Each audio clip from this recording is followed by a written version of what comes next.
সংসারের সবথেকে গুরুত্বপূর্ণ তত্ত্ব কোনটা? প্রথম হলো সময়।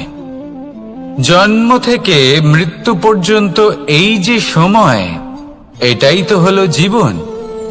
দ্বিতীয় হলো জীবন, যাতে আমরা সময়ের সদ্ব্যবহার করি, শ্রেষ্ঠ থেকে শ্রেষ্ঠতর কাজ করার চেষ্টা করি। বহু বছরের এই পরম্পরা, এই সংস্কৃতিকে এগিয়ে নিয়ে যাওয়ার চেষ্টা করি। এই সংসারে আমরা অংশগ্রহণ করতে চেষ্টা করি। তৃতীয় হলো ধন, সেই ধন যা প্রত্যেক ব্যক্তি অর্জন করতে চেষ্টা করেন। এবার এই তিনটি তত্ত্বের মধ্যে একটা সামঞ্জস্য আছে, সমান ব্যাপার আছে। সে ধনই হোক বা সময় হোক বা হোক জীবন। আর সেই সমান ব্যাপার হলো যে যদি আপনি এটা গণনা করতে থাকেন তাহলে তা কমতে থাকে, যদি আপনি এটা ব্যবহার করেন তাহলে তা বাড়তে থাকে। একে সংগঠিত করে রাখতে চেষ্টা করলে এ হাত থেকে ফসকে যায়, কিন্তু যদি আপনি একে সামলে রাখতে শিখে যান তাহলে এমন কাজ করবেন যাতে সংসারের সাথে সাথে পরবর্তী প্রজন্ম লাভবান হবে। যদি কিছু শিখতে চান তাহলে সামলাতে শিখুন, গণনা করা বা সংগঠিত করা নয়। আসুন আর আমার সাথে ভালোবেসে বলুন, রাধা রাধা। এই জীবনে আমাদের দুজন সঙ্গী, এক হলো অন্ধকার আর এক হলো প্রকাশ। এবার যখন এই অন্ধকারে আমরা প্রদীপ জ্বালাই, সেই প্রকাশের জন্য অন্ধকার আমাদের উপর রুষ্ট হয়ে চলে যায়। এবার যদি অন্ধকারকে খুশি করতে যাও তাহলে প্রকাশ আমাদের উপর রুষ্ট হয়ে চলে যায়। এ হলো ঠিক সেই পরিস্থিতি যে আমাদের দুই বন্ধু, তাদের মধ্যে সদ্ভাব নেই। যদি কোনো একজনের মান ভাঙাতে বা খুশি করতে যাও তাহলে দ্বিতীয়জন অবশ্যই রুষ্ট হয়। সেই অবস্থায় আপনাকে বোঝদারের মতো কাজ করতে হবে, যে কখন কাকে সমর্থন করতে হবে, কখন কার সাথে চলতে হবে। যদি পারেন তাহলে সকলকে একসাথে নিয়ে চলবেন। যদি কোনো মানুষের মধ্যে বনিবনা না হয় তাহলে তাদের মধ্যে সামঞ্জস্য বজায় রেখে সংসারের রীতিনীতির চক্র চালিত করা, এটাই তো হলো মনুষ্য জীবন। এবার এটা কিভাবে করা সম্ভব? শুধুমাত্র প্রেমের দ্বারা। তাহলে এইভাবেই সবাইকে প্রেমের দ্বারা বেঁধে রাখুন আর আমার সাথে ভালোবেসে বলুন, রাধা রাধা। কিছু মানুষ বড়ই বিচিত্র হন, এমন ভাবে জীবনযাপন করেন যেন তাদের কোনোদিন মৃত্যুই হবে না। নিজেদের অহংকারের বশে একটা কথা ভুলে যান, যে যতই তারা নিঃশ্বাস নিচ্ছেন, যতই তারা জীবনযাপন করছেন, ততই তারা মৃত্যুর দিকে এগিয়ে চলেছেন। কারণ আমাদের এই জীবন তার নিঃশ্বাসের উপর নির্ভরশীল। নিঃশ্বাস চলছে মানে জীবন চলছে। নিঃশ্বাস যদি থেমে যায় তাহলে জীবনও থেমে যাবে। আমাদের জীবনের প্রদীপ যে কোনো মুহূর্তে নিভে যেতে পারে, আর কত সময় বাকি রয়েছে সেই বিষয়ে আমাদের কোনো ধারণাই নেই। তাই যে মুহূর্ত আমরা এখন যাপন করছি সেটার সদ্ব্যবহার করে নেওয়া যাক, কোনো শুভ কর্ম করে নেওয়া যাক, এমন কোনো কর্ম যার দ্বারা আমাদের ব্যক্তিত্বতে এমন এক চমক আসে যে আমাদের মৃত্যুর পরেও এই সংসার আমাদের চিরস্মরণীয় করে। কারণ একটা কথা ঠিক, মৃত্যু হলো একটা অটল সত্য, তাকে মেনে নিতেই হবে, স্মরণীয় করে রাখতেই হবে।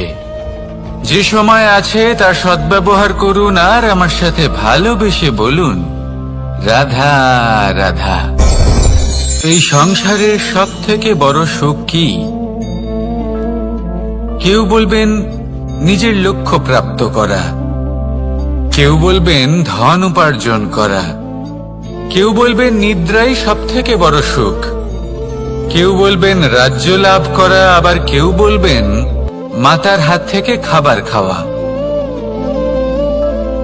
আদি ইত্যাদি। কিন্তু যদি সত্যি কথা বলি, এই সংসারের সবথেকে বড় সুখ হলো সেবা করা। কখনো কাউকে সেবা করে দেখুন। এই সেবা দ্বারা অন্য কোনো মানুষের আশীর্বাদ লাভ করাতেই সুখ রয়েছে। আপনার সেবা ভাব দ্বারা যখন কোনো মানুষ নিজের অন্তরাত্মা থেকে আপনাকে আশীর্বাদ করে, তার থেকে বড় সুখ আর কিছুই নেই। কারণ প্রত্যেক মানুষের মধ্যে ঈশ্বর বাস করেন। নরের সেবাই হলো নারায়ণের সেবা। নিষ্কাম সেবা করাই হলো সব থেকে বড় সুখ। তাই নিজের অন্তরে সেবার এই ভাব জাগ্রত করুন। যে সুখের কথা আমি বলছি, সেই সুখ অনুভব করেই দেখুন। এই মন সুপ্রসন্ন হয়ে বলবে, রাধা রাধা। মানুষের এই জীবন, মানুষ জন্ম নেয়, একটা নির্দিষ্ট সময়ের পরে এই সংসার ত্যাগ করে চলেও যায়। এবার শুধু এটাই আবশ্যক নয় যে এই জীবনকালকে আপনি যাপন করবেন, শুধু এটাই গুরুত্বপূর্ণ নয়। আবশ্যক এবং গুরুত্বপূর্ণ হলো এটা যে এই জীবনকালে আপনি এমন কিছু করেন যাতে এই সংসারের মঙ্গল হয়, যাতে এই সংসার আপনাকে মনে রাখে, আপনার থেকে প্রেরিত হয়, আপনার মতো হতে চায়। প্রত্যেক বছর আপনার জন্মতিথির অপেক্ষা করে, এমন ভাবে আপনার জন্মদিন পালন করে যাতে সেটা মহোৎসবের আকার ধারণ করে। এবার এই জন্মদিন এমনি এমনি মহোৎসবে পরিণত হয় না। তখন হয় না যখন কোনো ব্যক্তি রাজার রূপে বা কোনো গোয়ালার রূপে জন্মগ্রহণ করে। তখন পরিণত হয় যখন একজন মানুষ জন্মগ্রহণের পরে এই সংসারকে কোনো শিক্ষা দিয়ে যান। কিভাবে একজন মানুষ গোয়ালা থেকে রাজা হতে পারে, কিভাবে একজন মানুষ অসত্য থেকে সত্যের পথে চলতে শুরু করেন, অধর্ম থেকে ধর্মের পথে চালিত হতে পারেন, কিভাবে অন্ধকার থেকে প্রকাশের দিকে যেতে পারেন, কিভাবে নিজের আত্মাকে পরমাত্মার সাথে মিলিত করতে পারেন। তা সে রামনবমী হোক বা জন্মাষ্টমী হোক, তাদের জীবনের সাথে জড়িত প্রত্যেক মুহূর্ত একটা পরবের আকার ধারণ করে। তাহলে আপনিও এইভাবে নিজের জীবন যাপন করতে থাকুন। এই সংসারে শুধু ভালোবাসা বিতরণ করুন, কিছুটা এমন ভাবে বিতরণ করুন যাতে আপনি এই সংসার থেকে চলে যাওয়ার পরেও এই সংসারে আপনি শুধুই ভালোবাসা বিতরণ করতে পারেন। যদি আপনি এরকম করেন, সংসারকে প্রেরণা দেন, তাহলে আপনার জীবনও রাধা কৃষ্ণের প্রেমের মতোই অলৌকিক এবং দৈব হয়ে উঠবে। আসুন আর আমার সাথে ভালোবেসে বলুন, রাধা রাধা।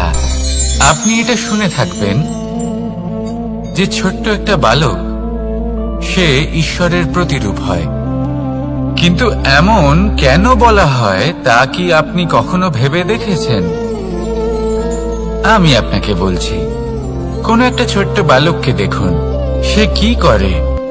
সকলকে সমান চোখে দেখে। ওর মনে না কোনো ছলনা রয়েছে, না কোনো কপটতা, না অহংকার রয়েছে, আর না কোনো বিষয় নিয়ে কোনো চিন্তা। সকলকে সে সমান চোখে দেখে আর নিজের মধ্যেই প্রসন্ন থাকে, সকল বিকার থেকে মুক্ত।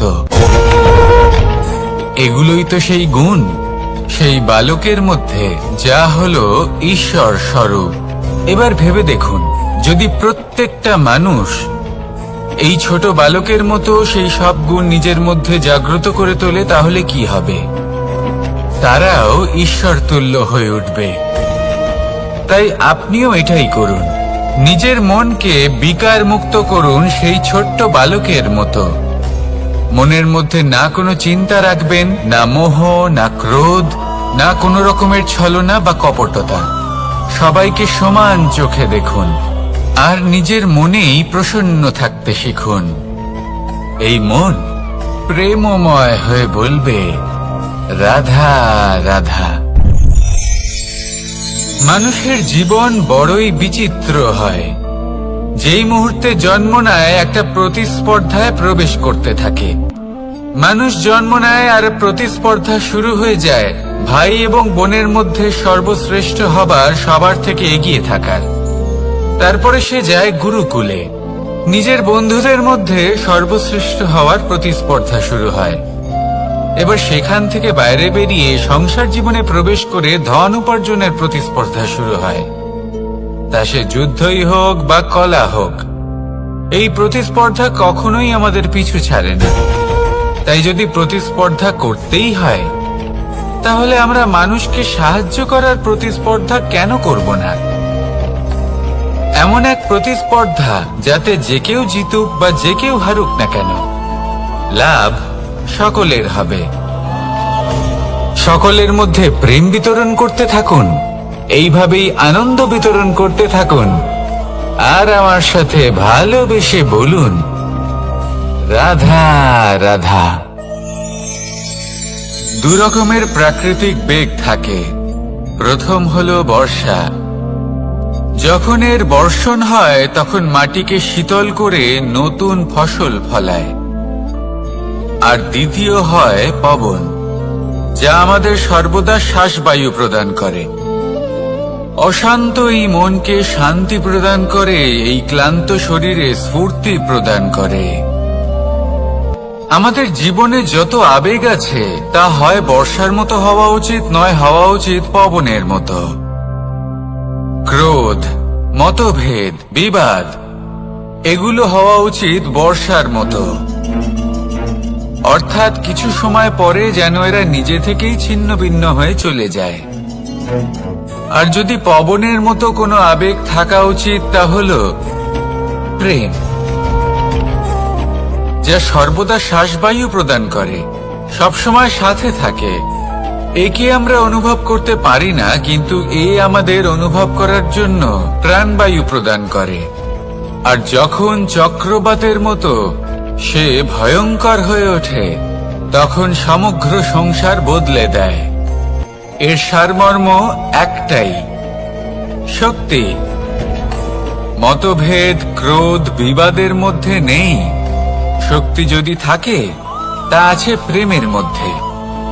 তাই এই প্রেমকে মনের মধ্যে রাখুন আর আমার সাথে বলুন, রাধা রাধা। প্রত্যেকটা মানুষ আলাদা হয় আর অত্যন্ত বিশেষ হয়। প্রত্যেক মানুষ ভিন্ন ভিন্ন পরিবেশে পালিত হয়, বড় হয়। প্রত্যেকের নিজস্ব চিন্তা ভাবনা থাকে, নিজস্ব বিচারধারা থাকে। যখন অনেক ভিন্ন বিচারধারা একত্রিত হয়ে যায়, তখন শুরু হয় বিবাদ। এবার এই বিবাদের সময় আপনি দেখবেন, দুই ব্যক্তি যাদের মধ্যে এই বিবাদ হচ্ছে, সবসময় এটা প্রমাণ করতে চান যে তার সামনের ব্যক্তি এবং তার ভাবনা, তার বিচারধারা বা তার বক্তব্য হলো অনুচিত। এবার এটাই যদি প্রেমপূর্বক রূপে আপনি ভেবে দেখতে চেষ্টা করেন যে সামনের ব্যক্তিটির বক্তব্য, তার মানসিকতা আসলে কি, তাতে উচিত ঠিক কি, সেটা আমরা বুঝতে পারি।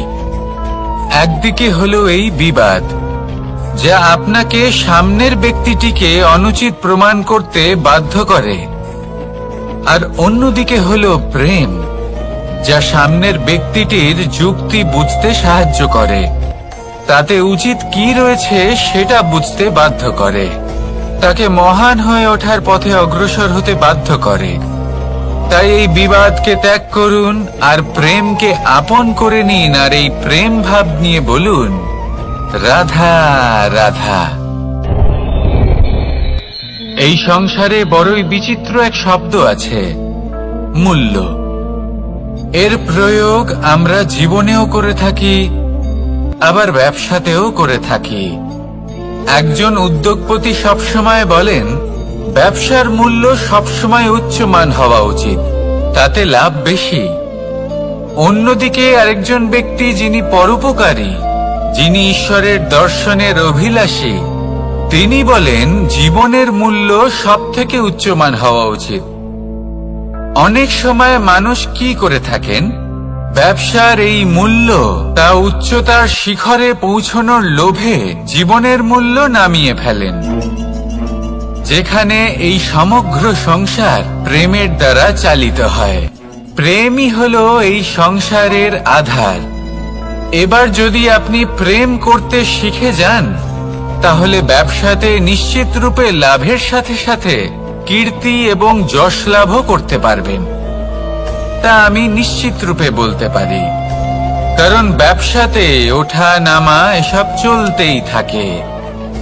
জীবনকে আপনি যদি একবার উচ্চতায় নিয়ে যেতে পারেন, তাহলে তা কখনোই নামবে না। আসুন আর আমার সাথে ভালোবেসে বলুন, রাধা রাধা। যা বাধা দেয় তা হলো অবরোধ, যা এগিয়ে নিয়ে যায় তা হলো বিকাশ, আর যা ভাগ করে দেয় তা হলো গুণ। আপনি সবাইকে আনন্দ দিন, তার বদলে আপনিও আনন্দ পাবেন। আপনি সবার মধ্যে প্রেম ছড়ান, আপনিও তার বদলে প্রেমই পাবেন। এই দেখুন না, মেঘেদের দেখুন। এই যে মেঘ, এই মেঘের গুণ এইটা নয় যে এরা জল সংগ্রহ করে রাখে। এদের গুণ হলো এটাই যে এই মেঘ সকলের মধ্যে জল ভাগ করে দেয়। ধরিত্রীর এবং জগতের তৃষ্ণা নিবারণ হয়। সূর্য, সূর্যের গুণ এইটা নয় যে সে সব থেকে বেশি তেজস্বী। তার গুণ হলো এটাই যে সে নিজের তেজ সবার মধ্যে ভাগ করে দিতে পারে। ঠিক সেইভাবেই জীবনে আনন্দ, উল্লাস, প্রেম এই সব কিছুই ভাগ করে নিতে শিখুন। এটাই হলো একটা গুণ, আর তার বদলে আপনি দ্বিগুণ আনন্দ, দ্বিগুণ উল্লাস, দ্বিগুণ প্রেম অবশ্যই পাবেন। যদি আপনি এই সবকিছু নিজের কাছেই জমিয়ে রাখেন, তাহলে আপনি নিজের বিকাশে নিজেই বাধা দেবেন। আসুন আর আমার সাথে ভালোবেসে বলুন, রাধা রাধা। আপনি কখনো মাখনের হাঁড়ি ভেঙেছেন? কত আনন্দ পাওয়া যায়। এই মাখনের হাঁড়ি ভাঙলে পুরো মাখন আমাদের গায়ে এসে পড়ে আর মন উচ্ছ্বসিত হয়ে ওঠে। কিন্তু তার জন্য বালগোপালদের কত চেষ্টা করতে হয় সেটা কখনো ভেবে দেখেছেন? প্রথমে বড়ই পরিশ্রম করে একের ওপর এক সাবধানে ওপরে চড়তে হয়, তারপরে ভারসাম্য বজায় রাখতে হয়, পড়ে গেলে হবে না। তারপর এই হাতের দ্বারা সেই মাখনের হাঁড়ি ভাঙতে হয়, তখন মাখন পড়ে। এবার এরকমই কিছু আমাদের জীবনে আমাদের সাথেও হয়। এবার আপনি বলবেন যে মাখনের হাঁড়ি ভাঙার এই প্রক্রিয়া, তার সাথে জীবনের কি সম্পর্ক থাকতে পারে? আসলে আমাদের মনের মাঝেও একটা হাঁড়ি রয়েছে, অহংকারের হাঁড়ি। আর এই অহংকারের হাঁড়ি যখন ভেঙে যায়, তখন প্রসন্ন হবার আনন্দ চতুর্দিকে ছড়িয়ে পড়ে। এই মন, এই আত্মা, এই দুই প্রসন্ন হয়ে যায়। কিন্তু তার জন্য আপনাদেরকেও বালগোপালের মতো চেষ্টা করে যেতেই হবে, ভারসাম্য বজায় রাখতেই হবে মনের মাঝে এবং এই বুদ্ধিতে, ভালো এবং মন্দের মধ্যে, লোভ এবং পরমার্থের মধ্যে। আর তারপর নিজে হাতে অহংকারের এই হাঁড়ি ভেঙে দিতে হয়। দেখুন, যদি ঈশ্বরের সঙ্গ লাভ করতে চান, তাহলে অহংকারের এই হাঁড়ি ভাঙতেই হবে। আসুন আর আমার সাথে ভালোবেসে বলুন, রাধা রাধা। মুঠো হাতের শক্তি বেশি, মুঠো খুললেই তা দুর্বল। তা এমন কি থাকা উচিত এই বন্ধ মুঠোয় যা লাখের সমান? মানসিকতা এবং স্বপ্ন। মানুষ জন্মগ্রহণ করে, তার মানসিকতা সময়ের সাথে উন্নত হয়। মানসিকতা অনুযায়ী সে স্বপ্ন দেখে, আর সেই স্বপ্ন সার্থক করতে সে পরিশ্রম করতে থাকে। কিন্তু খুব গুরুত্বপূর্ণ একটা কথা আছে যা আপনার মনে রাখা উচিত। আপনার এই মানসিকতা, আপনার এই স্বপ্ন, তা যেন আপনার নিয়ন্ত্রণে থাকে। আপনার বন্ধ মুঠোয় যেন এর লাগাম থাকে, আপনি যেন এর প্রভু হন। যদি তা হয় তবেই আপনি লাভবান হবেন। যদি এরা আপনাকে নিয়ন্ত্রণ করতে থাকে, যদি আপনার মুঠো খুলে যায়, না পথ আপনার নিয়ন্ত্রণে থাকবে, না মানসিকতা থাকবে, না স্বপ্ন নিয়ন্ত্রণে থাকবে। আর যদি তাই হয় তাহলে আপনি আপনার ভবিষ্যৎ নষ্ট করে ফেলবেন। তাই নিয়ন্ত্রণ করতে শিখুন নিজের বিচার বুদ্ধি, নিজের মানসিকতা, নিজের স্বপ্নকে। নিজের এই স্বপ্ন পূরণ করুন আর আমার সাথে ভালোবেসে বলুন, রাধা রাধা। এই সংসারের সব থেকে কঠোর ধাতুর মধ্যে একটি হলো লোহা। লোহা দিয়ে আমরা অনেক অস্ত্র শস্ত্র লাভ করি, অনেক বস্তুও লাভ করি। এবার এই লোহাকে কাটার জন্য, একে কোনো আকার দেওয়ার জন্য কি প্রয়োগ করতে হয়? লোহা। এবার এই কথাটা আমরা সকলেই জানি যে লোহার দ্বারাই লোহাকে কাটতে হয়। এবার এই কথা আমি আপনাকে কেন বলছি? এরপরে খুব বড় একটা প্রশ্ন আসে, যা খুব বড় শিক্ষা দিয়ে যায়।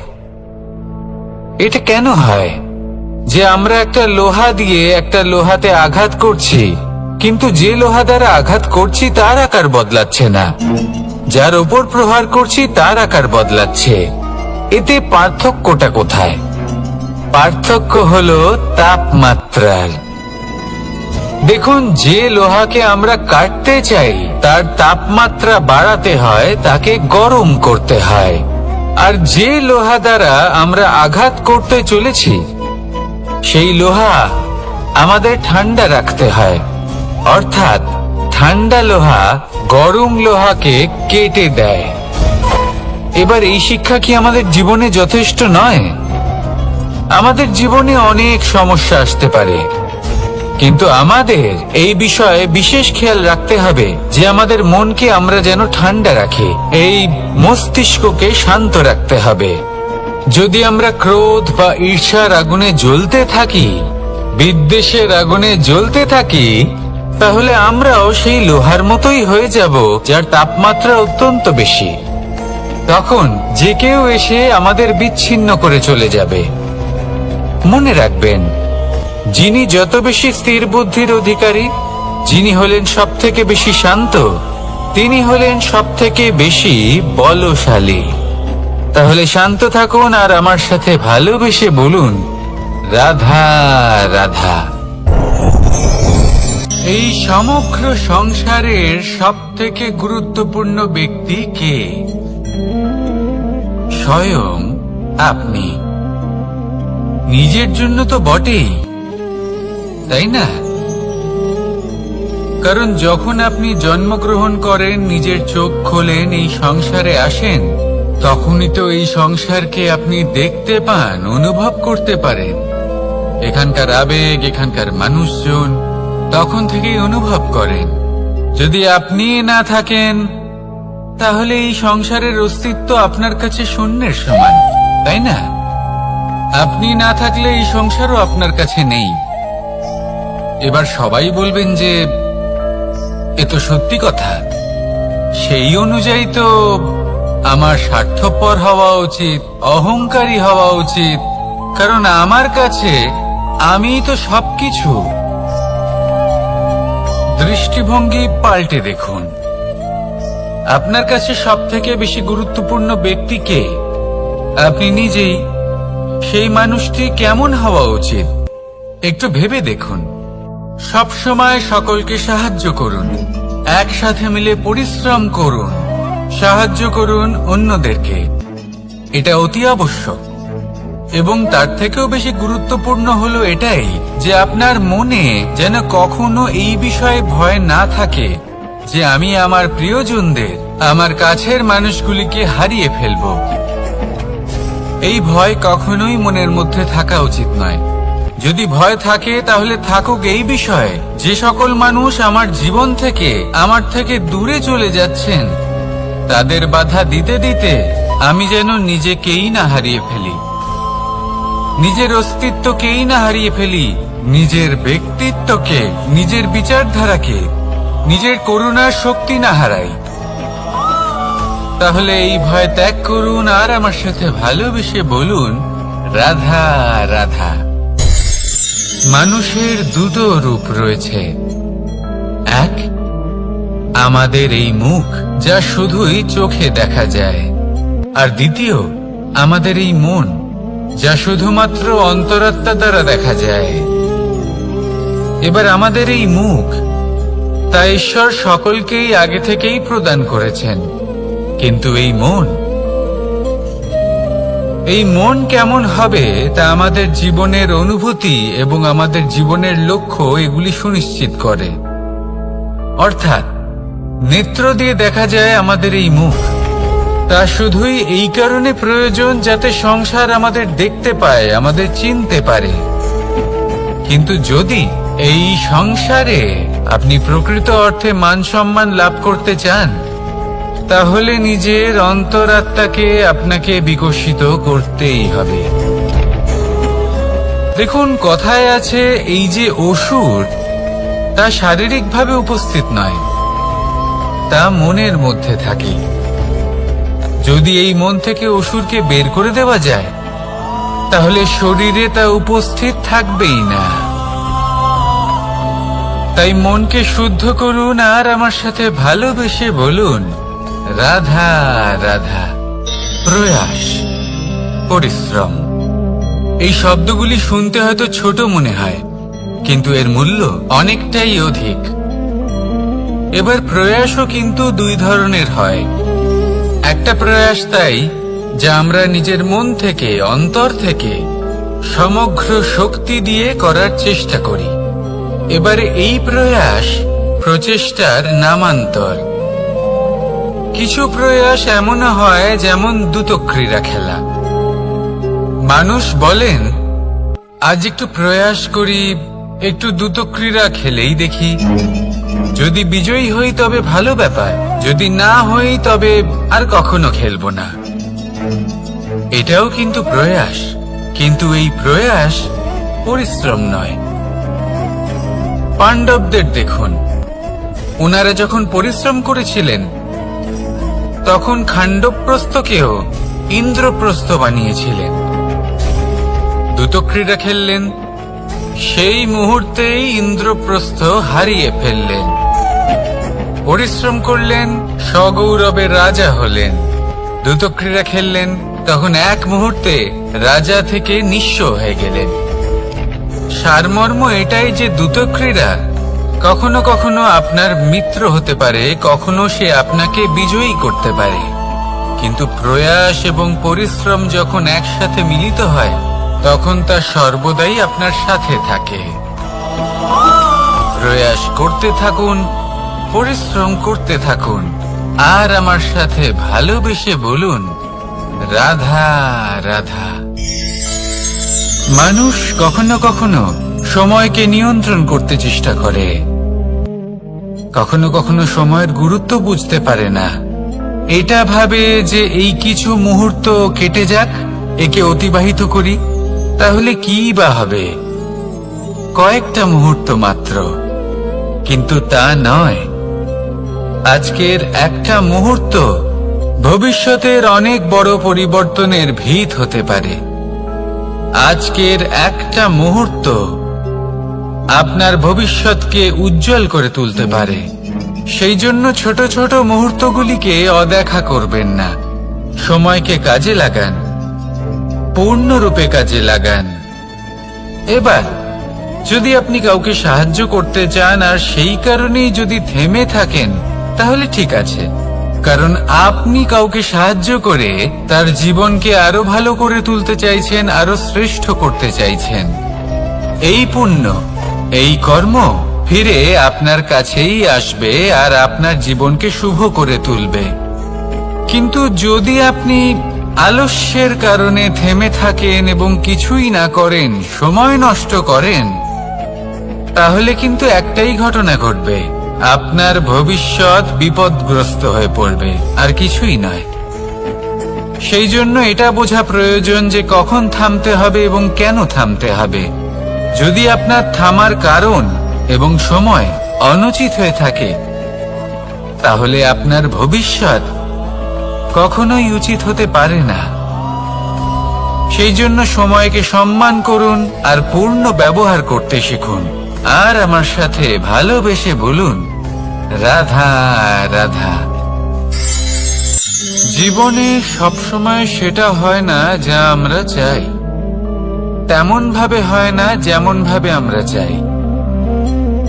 এবার তাতে আমরা দুঃখ পাই, নিরাশ হয়ে পড়ি, ভাগ্যকে দোষ দিই অথবা অন্য কাউকে বা নিজেকে। কিন্তু সত্যটা কি সেটা আমাদের জানতে হবে।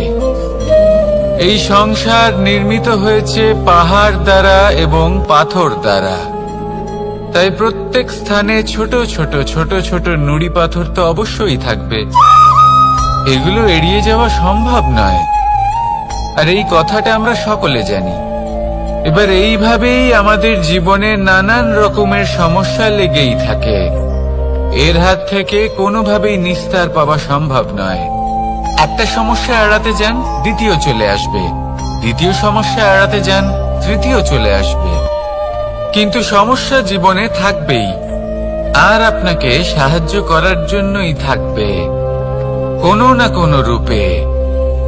আপনার চারপাশে পাথর আছে, এটা আপনার উপর নির্ভরশীল আপনি কি করবেন, কোন পথে অগ্রসর হবেন এবং কিভাবে অগ্রসর হবেন।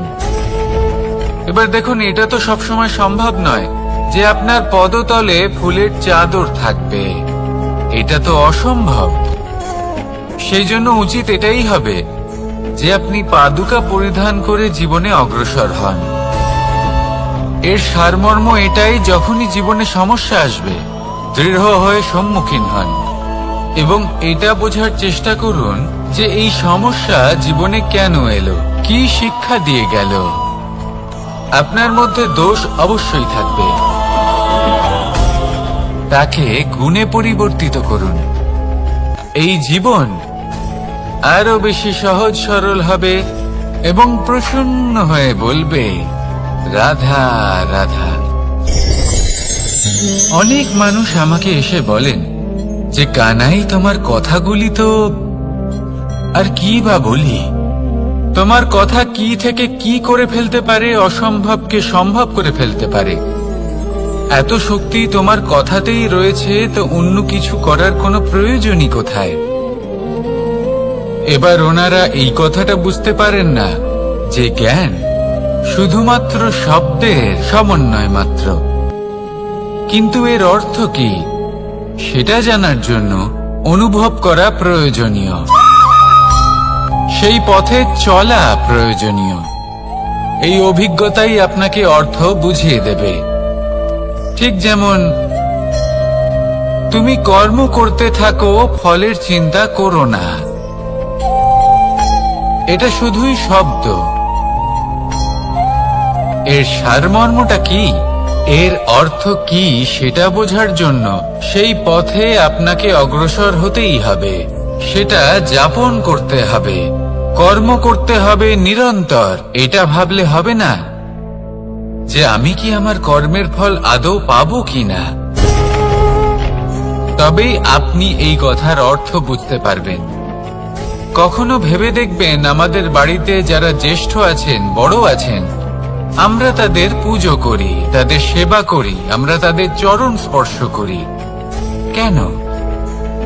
কারণ ওনাদের কাছে আমাদের থেকে অনেক বেশি জীবনের অভিজ্ঞতা থাকে। জীবনে শুধুমাত্র জ্ঞান শোনাটা প্রয়োজনীয় নয়, তা বুঝতে পারা প্রয়োজনীয়। তা যদি যাপন করেন তবেই অভিজ্ঞতা হবে, তবেই প্রকৃত অর্থ বুঝতে পারবেন। তাহলে জ্ঞান শুধু শুনবেন না, বুঝুন, তাকে আচরণে আনুন এবং আমার সাথে ভালোবেসে বলুন, রাধা রাধা। এই সংসারের সব থেকে গুরুত্বপূর্ণ তত্ত্ব কোনটা? প্রথম হলো সময়। জন্ম থেকে মৃত্যু পর্যন্ত এই যে সময়, এটাই তো হলো জীবন। দ্বিতীয় হলো জীবন, যাতে আমরা সময়ের সদ্ব্যবহার করি, শ্রেষ্ঠ থেকে শ্রেষ্ঠতর কাজ করার চেষ্টা করি। বহু বছরের এই পরম্পরা, এই সংস্কৃতিকে এগিয়ে নিয়ে যাওয়ার চেষ্টা করি। এই সংসারে আমরা অংশগ্রহণ করতে চেষ্টা করি। তৃতীয় হলো ধন, সেই ধন যা প্রত্যেক ব্যক্তি অর্জন করতে চেষ্টা করেন। এবার এই তিনটি তত্ত্বের মধ্যে একটা সামঞ্জস্য আছে, সমান ব্যাপার আছে। সে ধনই হোক বা সময় হোক বা হোক জীবন। আর সেই সমান ব্যাপার হলো যে যদি আপনি এটা গণনা করতে থাকেন তাহলে তা কমতে থাকে, যদি আপনি এটা ব্যবহার করেন তাহলে তা বাড়তে থাকে। একে সংগঠিত করে রাখতে চেষ্টা করলে এ হাত থেকে ফসকে যায়, কিন্তু যদি আপনি একে সামলে রাখতে শিখে যান তাহলে এমন কাজ করবেন যাতে সংসারের সাথে সাথে পরবর্তী প্রজন্ম লাভবান হবে। যদি কিছু শিখতে চান তাহলে সামলাতে শিখুন, গণনা করা বা সংগঠিত করা নয়। আসুন আর আমার সাথে ভালোবেসে বলুন, রাধা রাধা। এই জীবনে আমাদের দুজন সঙ্গী, এক হলো অন্ধকার আর এক হলো প্রকাশ। এবার যখন এই অন্ধকারে আমরা প্রদীপ জ্বালাই, সেই প্রকাশের জন্য অন্ধকার আমাদের উপর রুষ্ট হয়ে চলে যায়। এবার যদি অন্ধকারকে খুশি করতে যাও তাহলে প্রকাশ আমাদের উপর রুষ্ট হয়ে চলে যায়। এ হলো ঠিক সেই পরিস্থিতি যে আমাদের দুই বন্ধু, তাদের মধ্যে সদ্ভাব নেই। যদি কোনো একজনের মান ভাঙাতে বা খুশি করতে যাও তাহলে দ্বিতীয়জন অবশ্যই রুষ্ট হয়। সেই অবস্থায় আপনাকে বোঝদারের মতো কাজ করতে হবে যে কখন কাকে সমর্থন করতে হবে, কখন কার সাথে চলতে হবে। যদি পারেন তাহলে সকলকে একসাথে নিয়ে চলবেন। যদি কোনো মানুষের মধ্যে বনিবনা না হয় তাহলে তাদের মধ্যে সামঞ্জস্য বজায় রেখে সংসারের রীতিনীতির চক্র চালিত করা, এটাই তো হলো মনুষ্য জীবন। এবার এটা কিভাবে করা সম্ভব? শুধুমাত্র প্রেমের দ্বারা। তাহলে এইভাবেই সবাইকে প্রেমের দ্বারা বেঁধে রাখুন আর আমার সাথে ভালোবেসে বলুন, রাধা রাধা। কিছু মানুষ বড়ই বিচিত্র হন, এমন ভাবে জীবনযাপন করেন যেন তাদের কোনোদিন মৃত্যুই হবে না। নিজেদের অহংকারের বশে একটা কথা ভুলে যান যে যতই তারা নিঃশ্বাস নিচ্ছেন, যতই তারা জীবনযাপন করছেন, ততই তারা মৃত্যুর দিকে এগিয়ে চলেছেন। কারণ আমাদের এই জীবন তার নিঃশ্বাসের উপর নির্ভরশীল। নিঃশ্বাস চলছে মানে জীবন চলছে। নিঃশ্বাস যদি থেমে যায় তাহলে জীবনও থেমে যাবে। আমাদের জীবনের প্রদীপ যে কোনো মুহূর্তে নিভে যেতে পারে, আর কত সময় বাকি রয়েছে সেই বিষয়ে আমাদের কোনো ধারণাই নেই। তাই যে মুহূর্ত আমরা এখন যাপন করছি সেটার সদ্ব্যবহার করে নেওয়া যাক, কোনো শুভ কর্ম করে নেওয়া যাক, এমন কোনো কর্ম যার দ্বারা আমাদের ব্যক্তিত্বতে এমন এক চমক আসে যে আমাদের মৃত্যুর পরেও এই সংসার আমাদের চিরস্মরণীয় করে। কারণ একটা কথা ঠিক, মৃত্যু হলো একটা অটল সত্য, তাকে মেনে নিতেই হবে, স্মরণীয় করে রাখতেই হবে। যে সময় আছে তার সদ্ব্যবহার করুন আর আমার সাথে ভালোবেসে বলুন, রাধা রাধা। এই সংসারের সব থেকে বড় সুখ কি? কেউ বলবেন নিজের লক্ষ্য প্রাপ্ত করা, কেউ বলবেন ধন উপার্জন করা, কেউ বলবেন নিদ্রাই সব থেকে বড় সুখ, কেউ বলবেন রাজ্য লাভ করা, আবার কেউ বলবেন মাতার হাত থেকে খাবার খাওয়া, আদি ইত্যাদি। কিন্তু যদি সত্যি কথা বলি, এই সংসারের সব থেকে বড় সুখ হলো সেবা করা। কখনো কাউকে সেবা করে দেখুন, এই সেবা দ্বারা অন্য কোনো মানুষের আশীর্বাদ লাভ করাতেই সুখ রয়েছে। আপনার সেবা ভাব দ্বারা যখন কোনো মানুষ নিজের অন্তরাত্মা থেকে আপনাকে আশীর্বাদ করে, তার থেকে বড় সুখ আর কিছুই নেই। কারণ প্রত্যেক মানুষের মধ্যে ঈশ্বর বাস করেন। নরের সেবাই হলো নারায়ণের সেবা। নিষ্কাম সেবা করাই হলো সব থেকে বড় সুখ। তাই নিজের অন্তরে সেবার এই ভাব জাগ্রত করুন। যে সুখের কথা আমি বলছি, সেই সুখ অনুভব করেই দেখুন। এই মন সুপ্রসন্ন হয়ে বলবে, রাধা রাধা। মানুষ অসুস্থ কেন হন? শারীরিক দুর্বলতার কারণে? না, মানুষ অসুস্থ হন তার মানসিকতার কারণে, তার বিবেকের কারণে, তার কর্মের কারণে, তার ক্রোধের কারণে। আর যখন কেউ সুস্থ হন, ঠিক হয়ে যান, তার মানে এটা নয় যে শুধু ওষুধের জন্য তিনি সুস্থ হয়েছেন। না, এটা কারোর তার প্রতি প্রেমের প্রভাব, বিশ্বাসের প্রভাব, সম্বলের প্রভাব। শুধুমাত্র ওষুধ দিয়ে কিছুই হয় না। যদি মনে প্রেম থাকে, বিবেক থাকে, বিশ্বাস থাকে, সম্বল থাকে, তবেই সেই ওষুধ কাজ করতে পারে। তাই মনে রাখবেন, এই জীবন হলো অত্যন্ত ছোট। মনে প্রেম ভাব রাখুন, মিত্রতা করুন, শত্রুতা নয়। ভালোবাসুন, বিদ্বেষ নয়। আর এই ভালোবাসার সাথেই বলুন, রাধা রাধা। জীবন, এই জীবনের সত্য কি? জন্ম, যেখান থেকে জীবন আরম্ভ হয়, নাকি সমাপ্তি? মৃত্যু, যেখানে জীবন শেষ হয়ে যায়। জীবনের সত্য এটা নয়, সবকিছু এটা নয়।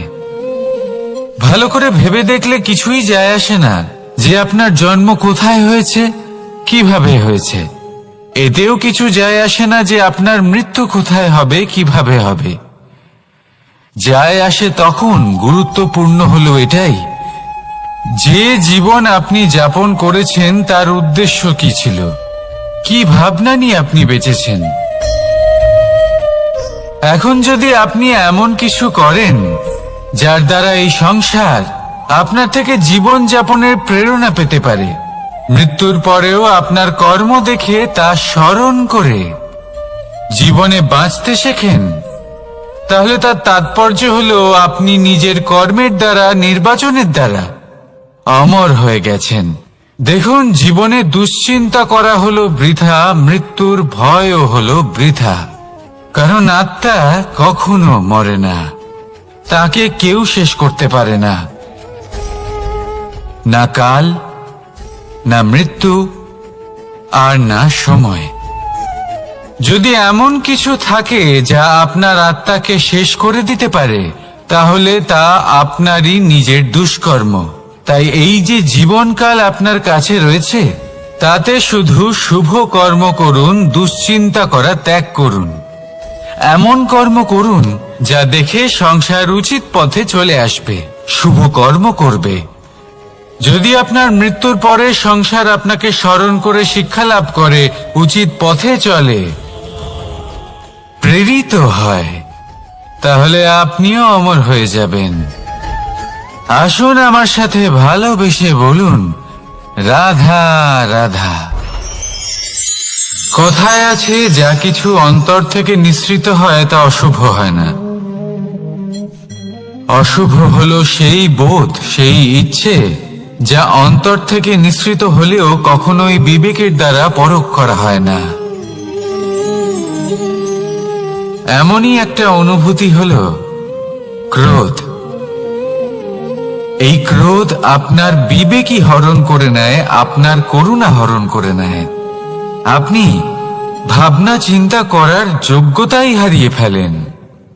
এবার যদি আপনি সংসারকে নিয়ন্ত্রণ করতে চান, ভবিষ্যতের ওপর নিয়ন্ত্রণ রাখতে চান, বর্তমানের ওপর নিয়ন্ত্রণ রাখতে চান, তাহলে প্রথমে নিজের ক্রোধের উপর নিয়ন্ত্রণ করা শিখতে হবে, কারণ এই ক্রোধ আপনার বন্ধু নয়, এ আপনার শক্তি নয়, এ হলো আপনার দুর্বলতা, আর এটা শত্রুর শক্তি বাড়িয়ে তোলে, আর শেষ পর্যন্ত ক্ষতি আপনারই হয়। তাই এই ক্রোধকে নিজের নিয়ন্ত্রণে রাখুন। অশুভ মন্তব্য আপনা থেকেই অসফল হয়ে যাবে। আসুন আমার সাথে ভালোবেসে বলুন, রাধা রাধা।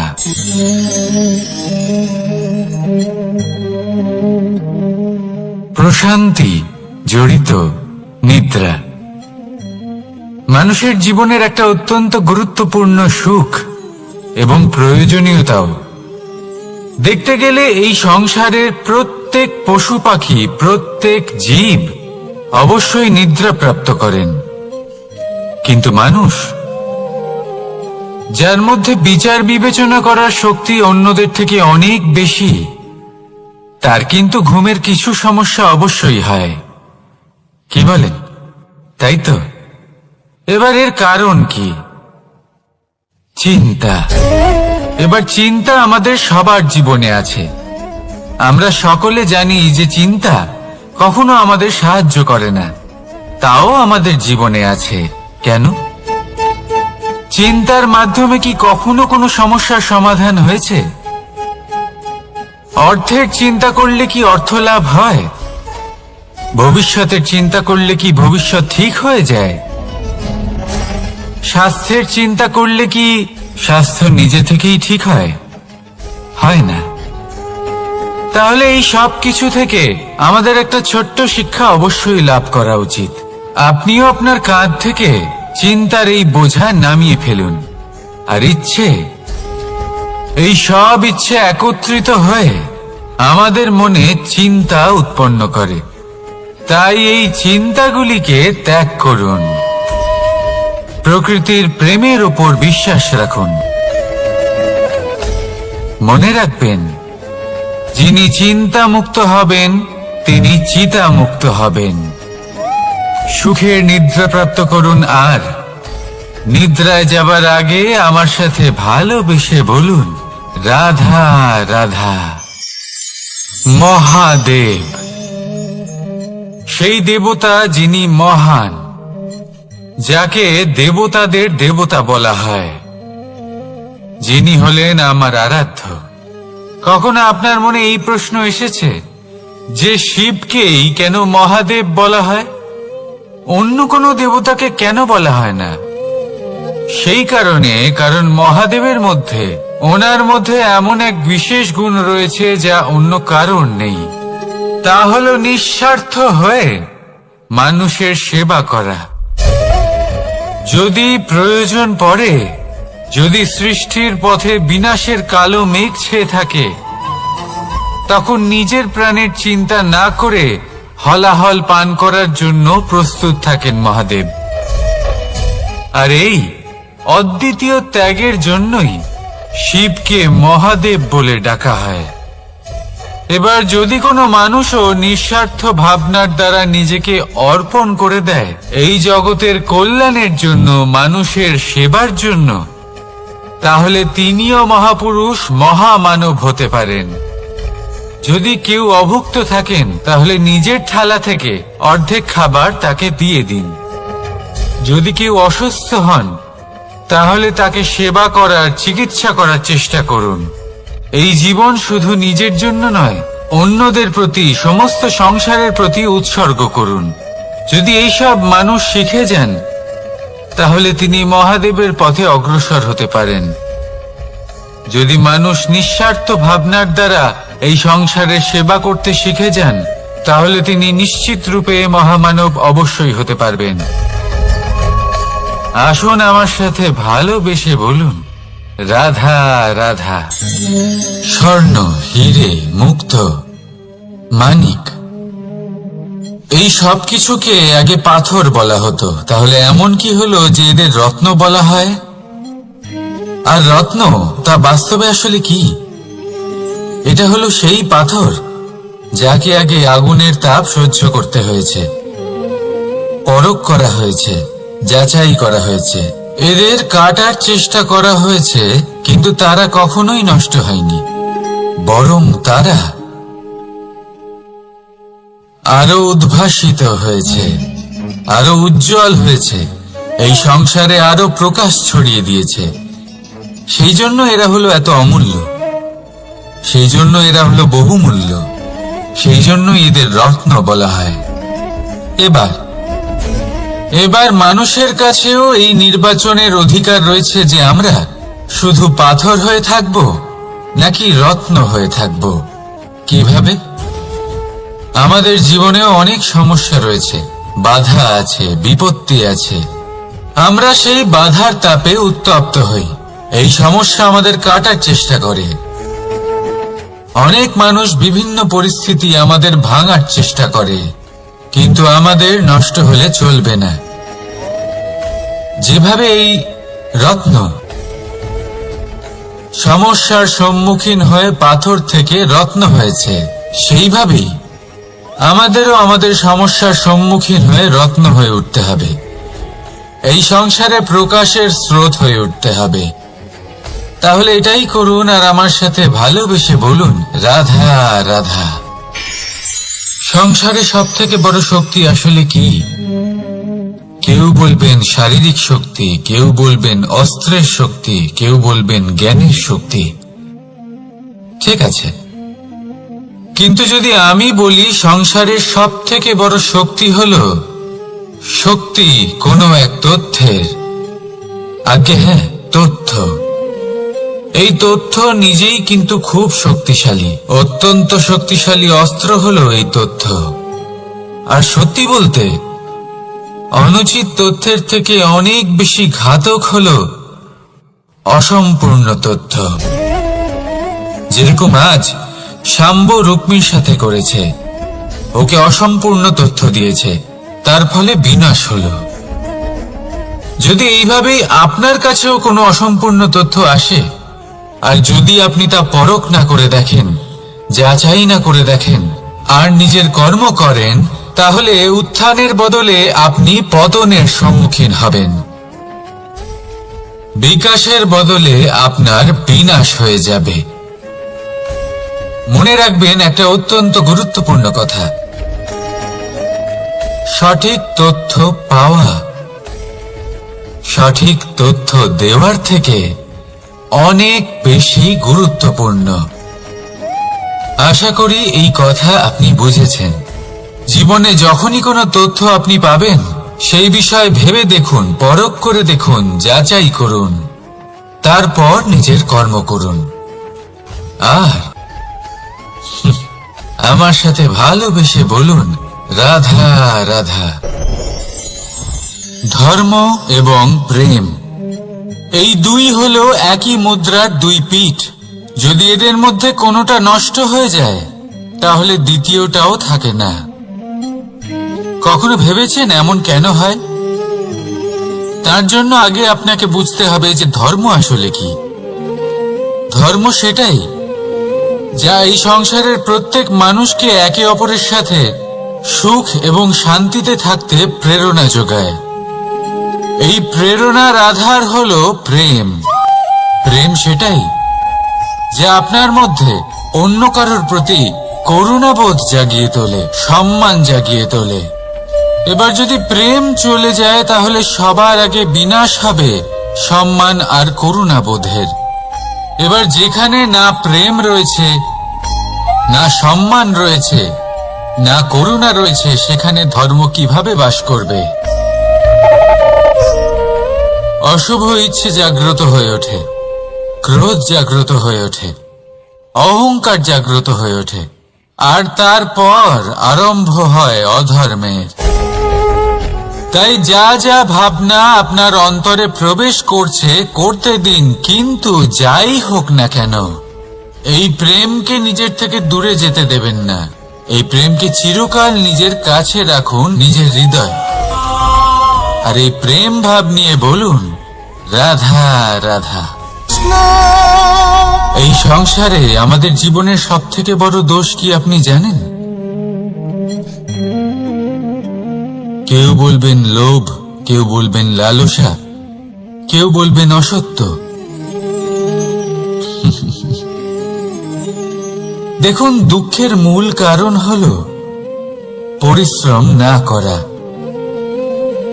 কিছু মানুষ ভাবেন যে আমি জীবনে কোনো পরিশ্রম করব না, অথচ আমি সবকিছু প্রাপ্ত করতে চাই।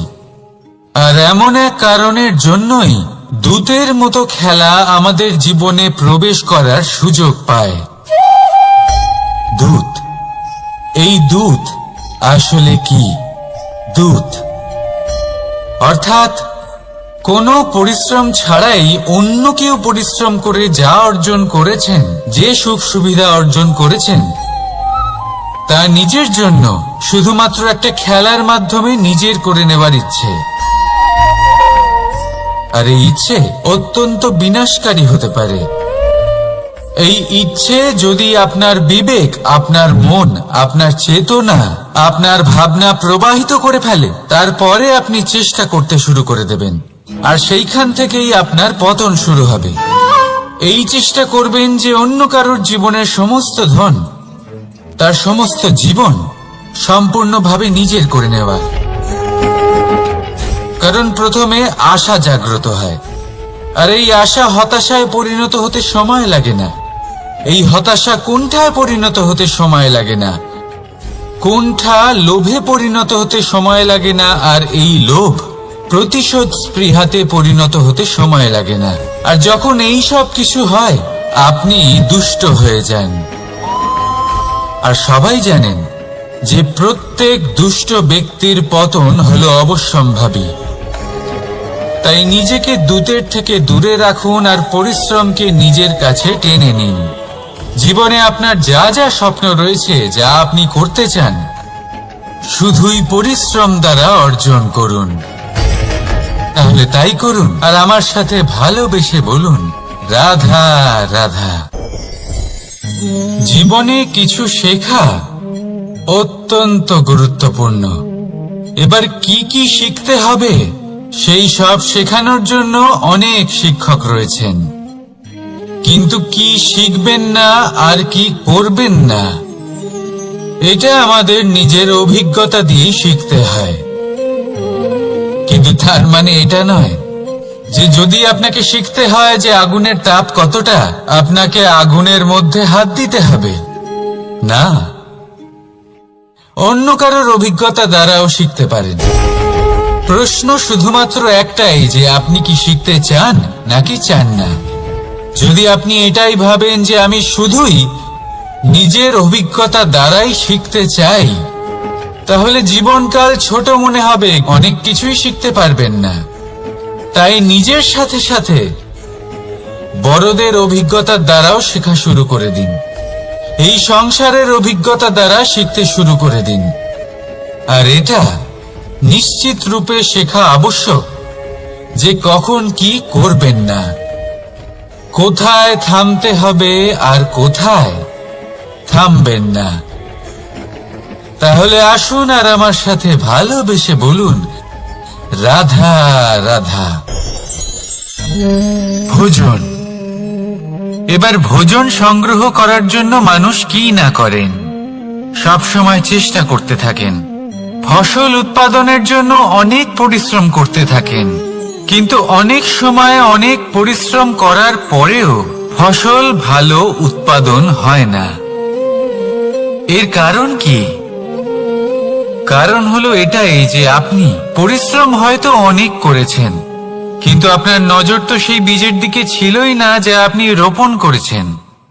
সেই জন্য সব সময় কোনো বীজ রোপণ করার আগে তাকে পরখ করে দেখুন, তা অত্যন্ত আবশ্যক। আর সেইভাবেই যখনই কোনো কর্মের প্রশ্ন আসে, তাহলে সেখানে শুধুমাত্র পরিশ্রম যথেষ্ট নয়। সেই কাজের প্রতি আপনার কর্তব্য কি, আপনার উদ্দেশ্য কি, সেটা জানা হলো অত্যন্ত গুরুত্বপূর্ণ। তাই কর্ম করুন, কিন্তু সেই কর্মের প্রতি আপনার যা উদ্দেশ্য তার মাহাত্ম্য বুঝতে চেষ্টা করুন। তাহলে আসুন আমার সাথে ভালোবেসে বলুন, রাধা রাধা। জীবনে যখনই কোনো বস্তু বা সুখ স্বাচ্ছন্দ্য অধিক মাত্রায় আপনার কাছে চলে আসে, তখন নিজেকে শ্রেষ্ঠ মনে করার একটা প্রবণতা দেখা যায়, যা হয় আত্মবিশ্বাসে পরিণত হয়, নয়তো অহংকারে। এবার আত্মবিশ্বাস আর অহংকারের মধ্যে অনেক বড় পার্থক্য রয়েছে। আমি এটা করতে পারি, আমি ওটাও করতে পারি, এ হলো আত্মবিশ্বাস। শুধুমাত্র আমি এটা করতে পারি, শুধুমাত্র আমি ওটাও করতে পারি, আমি হলাম সর্বশ্রেষ্ঠ, এটা হলো অহংকার। এবার এই অহংকারের ধ্বনি অনেক দূর প্রবাহিত হয়, আর এর প্রহার সর্বপ্রথম আপনাকে বিপর্যস্ত করে। এবার এই অহংকার এর বিপরীত শব্দ হলো বিনয়, অর্থাৎ নিজের ঊর্ধ্বে উঠে অন্যের বিষয় ভাবনা চিন্তা করা, সংসারের বিষয়ে ভাবা। এই বিনয়ী হবার চেষ্টা করুন, একের থেকে অনেক হওয়ার চেষ্টা করুন এবং একসাথে থাকার চেষ্টা করুন। নিশ্চিত রূপেই আপনি বিকাশের কারণ হবেন। মত্ততা থেকে নিজেকে দূরে রাখুন, অহংকার থেকে নিজেকে দূরে রাখুন। এই মন প্রসন্ন হয়ে বলবে, রাধা রাধা। কোনো এক বস্ত্রে যদি ছোট্ট একটা ছিদ্র উৎপন্ন হয়, আর যদি আমরা তার দিকে নজর না দিই, তাহলে সময়ের সাথে সমগ্র বস্ত্র ছিঁড়ে যায় আর কোনো কাজে আসে না। যদি কোনো একটা নৌকাতে ছোট্ট একটা ছিদ্র উৎপন্ন হয়, তাহলে সময়ের সাথে পুরো নৌকাই জলে ডুবে যায়। লক্ষ্যের দিকে অগ্রসর হওয়ার সময় একটা ছোট্ট ভুল আপনি যদি করে ফেলেন, তাহলে আপনাকে তার লক্ষ্যের থেকে দূরে করে দিতে পারে। এমনটা এই সম্পর্কের সাথেও হয়ে থাকে। কোনো একটা ছোট্ট কথা, একটা ছোট্ট মনোমালিন্য যদি সম্পর্কে আসে এবং সেটা না মেটানো হয়, তাহলে সেই সমগ্র সম্পর্কটা অনেক বড় বড় সম্পর্ক ভেঙে যেতে পারে। যদি আপনার সম্পর্কে ছোট্ট একটা ছিদ্র উৎপন্ন হয়, তাহলে প্রেমের সূচ আর স্নেহের সুতো দ্বারা সেলাই করে ফেলুন, যাতে আপনার এই সম্পর্ক অটুট থাকে এবং প্রেম দ্বারা পরিপূর্ণ থাকে। আসুন আমার সাথে ভালোবেসে বলুন, রাধা রাধা। দু রকমের প্রাকৃতিক বেগ থাকে। প্রথম হলো বর্ষা। যখন এর বর্ষণ হয়, তখন মাটিকে শীতল করে নতুন ফসল ফলায়। আর দ্বিতীয় হয় পবন, যা আমাদের সর্বদা শ্বাসবায়ু প্রদান করে। অশান্ত এই মনকে শান্তি প্রদান করে, এই ক্লান্ত শরীরে স্ফূর্তি প্রদান করে। আমাদের জীবনে যত আবেগ আছে, তা হয় বর্ষার মতো হওয়া উচিত, নয় হওয়া উচিত পবনের মতো। ক্রোধ, মতভেদ, বিবাদ, এগুলো হওয়া উচিত বর্ষার মতো। অর্থাৎ কিছু সময় পরে যেন এরা নিজে থেকেই ছিন্ন ভিন্ন হয়ে চলে যায়। আর যদি পবনের মতো কোনো আবেগ থাকা উচিত, তা হলো প্রেম, যা সর্বদা শ্বাসবায়ু প্রদান করে, সবসময় সাথে থাকে। একে আমরা অনুভব করতে পারি না, কিন্তু এই আমাদের অনুভব করার জন্য প্রাণবায়ু প্রদান করে। আর যখন চক্রবাতের মতো সে ভয়ঙ্কর হয়ে ওঠে, তখন সমগ্র সংসার বদলে দেয়। এর সারমর্ম একটাই, শক্তি। মতভেদ, ক্রোধ, বিবাদের শক্তি যদি থাকে, তা আছে প্রেমের মধ্যে। তাই এই প্রেমকে মনের মধ্যে রাখুন আর আমার সাথে বলুন, রাধা রাধা। জীবনে দুই ধরনের আবেগ রয়েছে, যার কোনো মূল্য নেই। আমার কথার অর্থ এটা নয় যে এদের কোনো গুরুত্ব নেই। গুরুত্ব যথেষ্টই রয়েছে, শুধু এদের জন্য আপনাকে কোনো মূল্য দিতে হয় না। প্রথম আবেগ হলো আনন্দ, প্রসন্নতা। এটা আপনি যে কোনো জায়গায় খুঁজে পেতে পারেন, যদি আপনি খুঁজে পেতে চান। আপনি কোনো পুষ্পের সৌন্দর্য দেখে প্রসন্ন হতে পারেন, বায়ুর কারণে যখন একটি বৃক্ষ শিহরিত হয় সেটা দেখে আপনি প্রসন্ন হতে পারেন। একটা ছোট্ট শিশুর কলরব শুনেও আপনি প্রসন্ন হতে পারেন। একটা ক্রন্দনরত বালককে হাসিয়ে আপনি প্রসন্ন হতে পারেন। সবকিছু আপনার উপর নির্ভরশীল। সেখানে আরেকটি আবেগ হলো দুশ্চিন্তা। মানুষ বড়ই দুশ্চিন্তা করতে থাকে। আজ আমি এই কাজ করেছি, সেই বিষয়ে চিন্তা। আজ আমি এই কাজ করতে পারিনি, সেই বিষয়ে চিন্তা। কাল আমাকে এই কাজ করতে হবে, সেই নিয়ে চিন্তা। আমি কি সেই কাজটা করতে পারবো, সেই বিষয়েও দুশ্চিন্তা। চিন্তা সর্বত্র রয়েছে, যার জন্য মূল্য দিতে হয় না। যত চান আপনি একত্রিত করতে পারেন। একটা গুরুত্বপূর্ণ কথা মনে রাখবেন, প্রসন্নতা জীবনের একটা নতুন সূত্রপাত। সেখানে দুশ্চিন্তা হলো জীবনের চিতার সমান। এবার এই দুটি আবেগ হলো মূল্যহীন, দুটোই আপনার সামনে আছে। কোনটা চয়ন করবেন আপনি, দুশ্চিন্তা নাকি প্রসন্নতা? সিদ্ধান্ত আপনারই। আসুন আর আমার সাথে ভালোবেসে বলুন, রাধা রাধা। জীবনের প্রত্যেক মুহূর্ত আমাদের কিছু না কিছু শিক্ষা দেয়, নির্ভর করছে আমাদের দৃষ্টিভঙ্গির উপর। যেমন নদী হলো আমার অত্যন্ত প্রিয়। নদীতে ভ্রমণ করতে আমার খুব ভালো লাগে। কি বলেন? নদীতে সবসময় নতুন কিছু থাকে, ও পুরনো কিছুই নিয়ে বসে থাকে না। সব সময় প্রবাহমান, কখনো থামে না। ততক্ষণ থামে না যতক্ষণ না সাগরে গিয়ে সমাহিত হচ্ছে। ঠিক এইভাবেই আমাদেরও উচিত নিজের জীবন অতিবাহিত করা, নদীর মতো। প্রত্যেক মুহূর্ত নতুন, তাই সেইভাবেই জীবন যাপন করুন। পুরনো কিছুই একত্রিত করে রাখবেন না। বিগত স্মৃতির মাঝে নিজেকে হারিয়ে ফেলবেন না। এই যে বর্তমান, এই যে মুহূর্ত, সেটাই হলো সর্বশ্রেষ্ঠ। এর মাঝেই জীবন যাপন করুন। নদীর মতো প্রবাহমান হতে শিখুন। আপনি শিখে গেলে তাহলে মনে রাখবেন, আমার আপনার মাঝে বিচরণ করতে বড়ই ভালো লাগবে। যে ব্যক্তি আনন্দের সাথে জীবনের প্রত্যেকটা মুহূর্ত অতিবাহিত করে কোনো চিন্তা ছাড়াই প্রবাহমান হয়, কখনোই থামে না যতক্ষণ না মুক্তি লাভ করছেন, এমন ব্যক্তির মধ্যেই রাধাকৃষ্ণ বসবাস করেন। তাহলে আসুন আমার সাথে ভালোবেসে বলুন, রাধা রাধা। আপনি অবশ্যই কোনো গাছ দেখে থাকবেন যেখানে অনেক ফল রয়েছে। সেই গাছের ডালগুলি নিজে থেকেই নত হয়ে যায়। কেন? যাতে মানুষ, প্রাণী, এরা সকলে যাতে সেই ফল খুব সহজে গ্রহণ করতে পারেন। এটাই হলো প্রকৃতির শিক্ষা, এটাই হলো প্রকৃতির নিয়ম। মানুষেরও কিছুটা এরকমই হওয়া উচিত। যদি আপনি সাফল্যের চরম সীমায় পৌঁছে যান, অনেক বেশি ধন অর্জন করে ফেলেন, তখন মনে রাখবেন যে আপনি যেন অহংকারী না হয়ে পড়ে। বিনম্র থাকতে হবে। সেই ধনকে ব্যবহার করতে হবে উচিত কাজের জন্য। সেই ধনের দ্বারা সমাজের মঙ্গল করা উচিত। সকল মানুষকে সাহায্য করা উচিত যাদের ধনের অভাব আছে।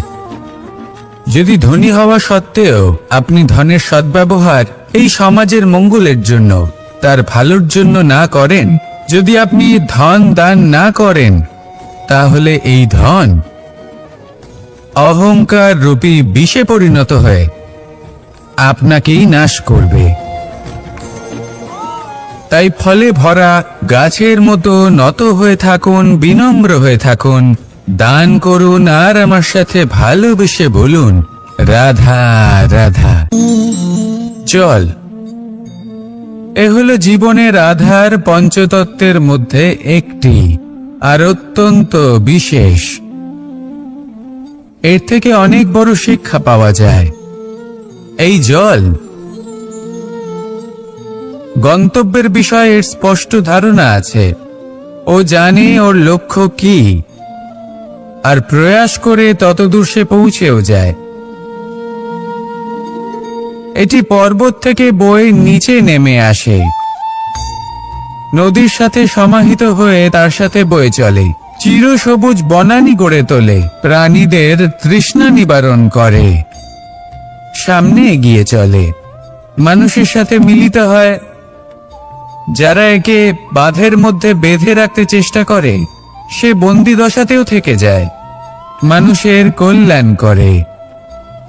তারপর বাঁধ থেকে মুক্তি পেয়ে এগিয়ে চলে, কোথাও ধাক্কা খায়, কোথাও বাধা পড়ে, কোথাও যদি পথ খুঁজে না পায় তাহলে পথ খুঁজেই নেয়, আর যেখানে পথ থাকে না সেখানে পথ বানিয়ে নেয়, আর শেষ পর্যন্ত নিজের লক্ষ্যে পৌঁছেই যায়, অর্থাৎ সমুদ্রে গিয়ে সমাহিত হয়ে যায়। আমাদেরও কিছুটা এরকমই হয়ে উঠতে হবে। যেখানেই যাবেন সকলের কল্যাণ করুন, সামনে এগোন। আপনি কোথাও পড়ে গেলে, ধাক্কা খেলে আঘাত লাগবেই, উত্থান পতন লেগেই থাকে। সামনে এগোতে থাকুন। কোথাও পথ না পেলে তা খুঁজে নিন, কোথাও পথ না থাকলে তা বানিয়ে নিন। নিজের গন্তব্যের কথা সব সময় মনে রাখুন। শেষ পর্যন্ত নিজের মোক্ষ লাভ আপনি অবশ্যই করবেন। আর আমার সাথে ভালোবেসে বলুন, রাধা রাধা। মানুষ অসুস্থ কেন হন? শারীরিক দুর্বলতার কারণে? না, মানুষ অসুস্থ হন তার মানসিকতার কারণে, তার বিবেকের কারণে, তার কর্মের কারণে, তার ক্রোধের কারণে। আর যখন কেউ সুস্থ হন, ঠিক হয়ে যান, তার মানে এটা নয় যে শুধু ওষুধের জন্য তিনি সুস্থ হয়েছেন। না, এটা কারোর তার প্রতি প্রেমের প্রভাব, বিশ্বাসের প্রভাব, সম্বলের প্রভাব। শুধুমাত্র ওষুধ দিয়ে কিছুই হয় না। যদি মনে প্রেম থাকে, বিবেক থাকে, বিশ্বাস থাকে, সম্বল থাকে, তবেই সেই ওষুধ কাজ করতে পারে। তাই মনে রাখবেন, এই জীবন হলো অত্যন্ত ছোট। মনে প্রেম ভাব রাখুন, মিত্রতা করুন, শত্রুতা নয়, ভালোবাসুন, বিদ্বেষ নয়। আর এই ভালোবাসার সাথেই বলুন, রাধা রাধা। জীবন, এই জীবনের সত্য কি? জন্ম, যেখান থেকে জীবন আরম্ভ হয়, নাকি সমাপ্তি? মৃত্যু, যেখানে জীবন শেষ হয়ে যায়। জীবনের সত্য এটা নয়, সব কিছু এটা নয়। ভালো করে ভেবে দেখলে কিছুই যায় আসে না যে আপনার জন্ম কোথায় হয়েছে, কিভাবে হয়েছে। এতেও কিছু যায় আসে না যে আপনার মৃত্যু কোথায় হবে, কিভাবে হবে। যায় আসে তখন, গুরুত্বপূর্ণ হলো এটাই যে জীবন আপনি যাপন করেছেন তার উদ্দেশ্য কি ছিল, কি ভাবনা নিয়ে আপনি বেঁচেছেন। এখন যদি আপনি এমন কিছু করেন যার দ্বারা এই সংসার আপনার থেকে জীবন যাপনের প্রেরণা পেতে পারে, মৃত্যুর পরেও আপনার কর্ম দেখে তা স্মরণ করে জীবনে বাঁচতে শেখেন, তাহলে তার তাৎপর্য হলো আপনি নিজের কর্মের দ্বারা, নির্বাচনের দ্বারা অমর হয়ে গেছেন। দেখুন, জীবনে দুশ্চিন্তা করা হলো বৃথা, মৃত্যুর ভয়ও হলো বৃথা। কারণ আত্মা কখনো মরে না, তাকে কেউ শেষ করতে পারে না। না কাল, না মৃত্যু, আর না সময়। যদি এমন কিছু থাকে যা আপনার আত্মাকে শেষ করে দিতে পারে, তাহলে তা আপনারই নিজের দুষ্কর্ম। তাই এই যে জীবনকাল আপনার কাছে রয়েছে, তাতে শুধু শুভ কর্ম করুন, দুশ্চিন্তা করা ত্যাগ করুন। এমন কর্ম করুন যা দেখে সংসার উচিত পথে চলে আসবে, শুভ কর্ম করবে। যদি আপনার মৃত্যুর পরে সংসার আপনাকে স্মরণ করে শিক্ষা লাভ করে, উচিত পথে চলে, প্রেরিত হয়, তাহলে আপনিও অমর হয়ে যাবেন। আসুন আমার সাথে ভালোবেসে বলুন, রাধা রাধা। কথায় আছে, যা কিছু অন্তর থেকে নিঃসৃত হয় তা অশুভ হয় না।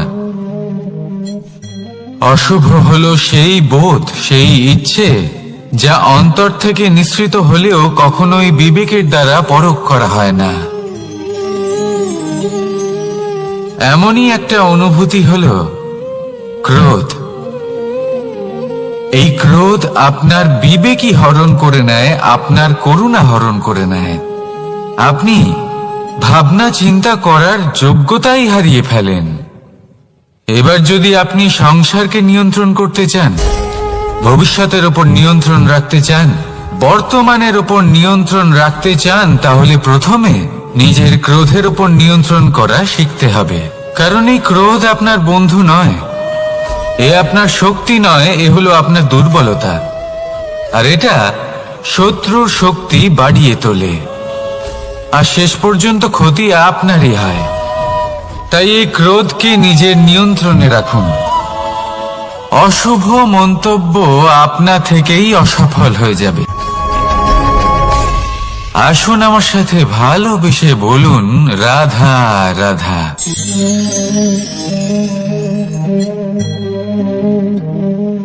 প্রশান্তি জড়িত নিদ্রা মানুষের জীবনের একটা অত্যন্ত গুরুত্বপূর্ণ সুখ এবং প্রয়োজনীয়তাও। দেখতে গেলে এই সংসারের প্রত্যেক পশু পাখি, প্রত্যেক জীব অবশ্যই নিদ্রা প্রাপ্ত করেন, কিন্তু মানুষ, যার মধ্যে বিচার বিবেচনা করার শক্তি অন্যদের থেকে অনেক বেশি, তার কিন্তু ঘুমের কিছু সমস্যা অবশ্যই হয়।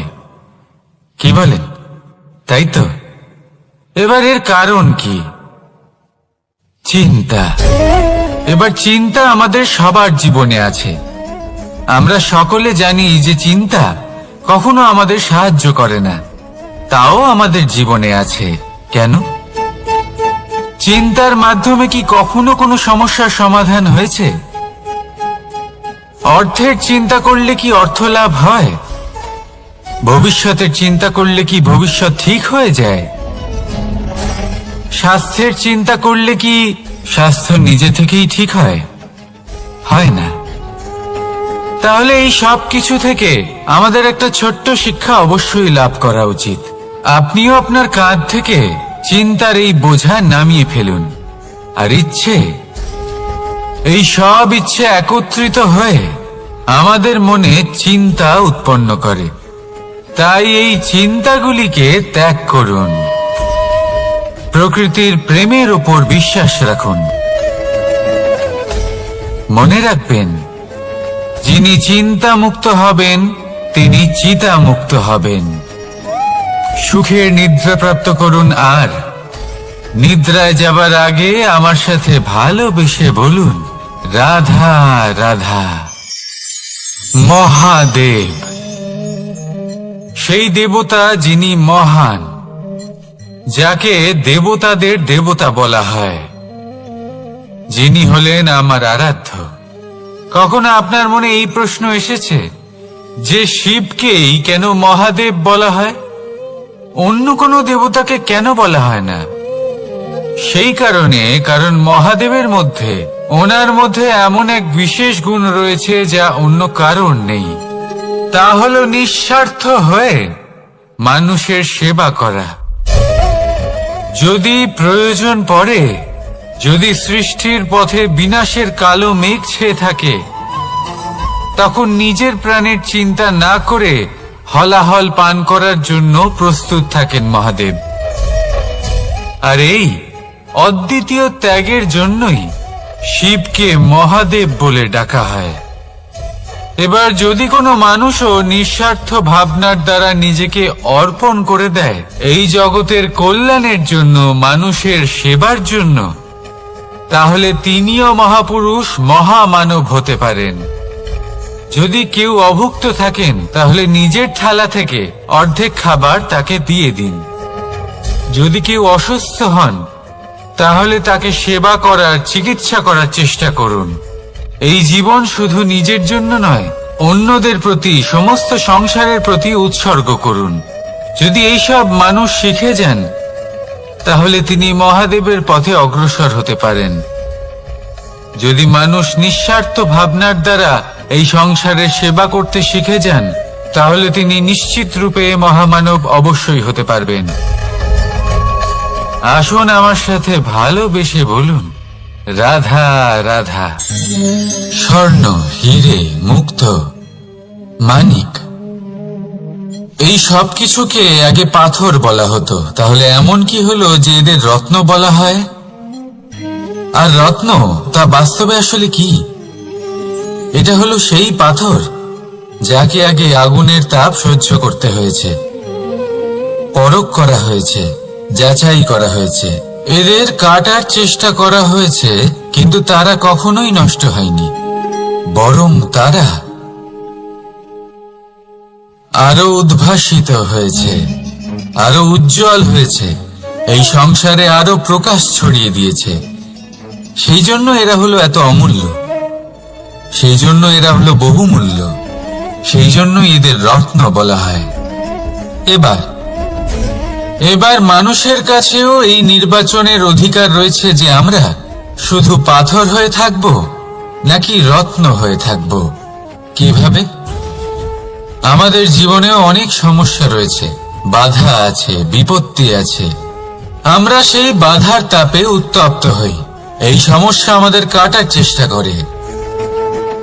অনেক মানুষ বিভিন্ন পরিস্থিতি আমাদের ভাঙার চেষ্টা করে, কিন্তু আমাদের নষ্ট হলে চলবে না।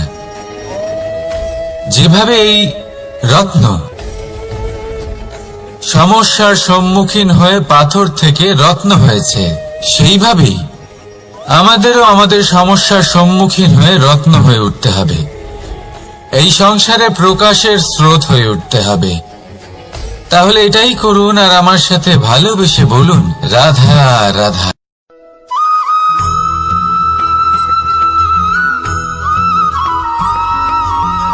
আমরা যখনই কোনো যাত্রায় যাব বলে মনে করি, তখনই আমরা প্রস্তুত থাকি আসন্ন বিপদের জন্য বা সংকটের জন্য।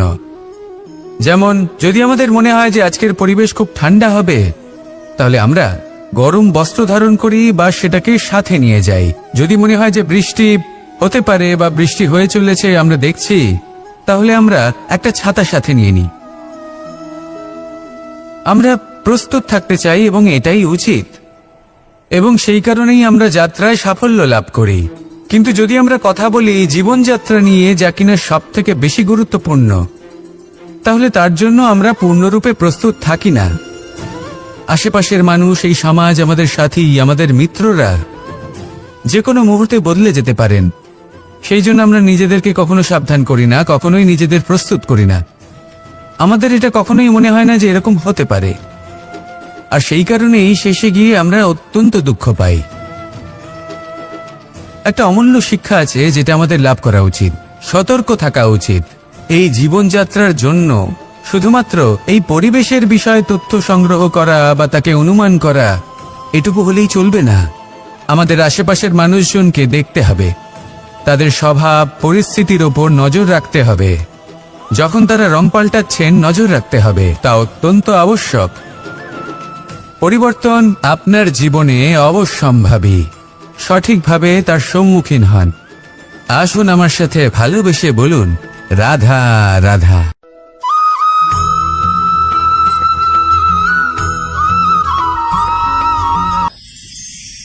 ঈশ্বর আসলে কে? সংসারের বেশিরভাগ মানুষের কাছে ঈশ্বর হলেন এই সংসারের রচয়িতা, পালনকর্তা।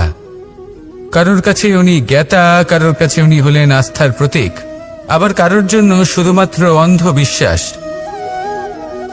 কিন্তু এই ঈশ্বর কি কোনো শরীর, নাকি একটা বোধ, নাকি শুধুই শ্রদ্ধা? ঈশ্বর হলেন তিনি যিনি হলেন আপনার ইষ্ট। সেই জন্যই তো গুরু, মাতা, পিতা এনাদেরও ঈশ্বরই বলা হয়েছে।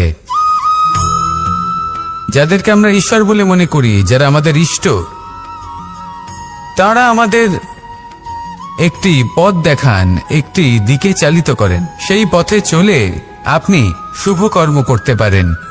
আর যখন কোনো ব্যক্তি তার ঈশ্বরের আদেশ পালন করেন, তখন সে নিজে থেকেই শুভ পথে অগ্রসর হয়ে যান। বেশ কয়েকজন মানুষ ঈশ্বরের ওপর আস্থা রাখেন এবং ভাবেন যে অনুচিত কোনো কাজ করা উচিত নয়, ঈশ্বর দেখছেন। ওনারা ভয় পান যে কোনো অনুচিত কর্ম করলে কে জানে তার পরিণাম কি হবে।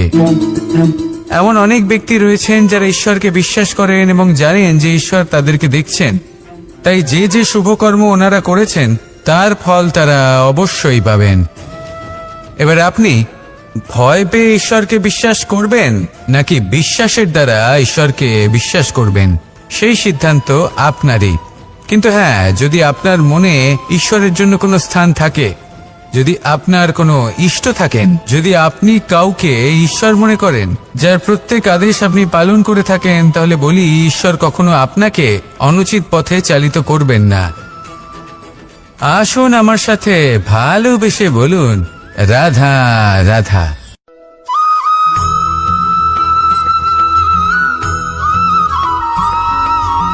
আমি রথে যাত্রা করি, তাতে বারবার পথে থামি আর দেখি যে আমি অনুচিত দিকে যাচ্ছি না তো, আমি উচিত পথেই যাচ্ছি তো।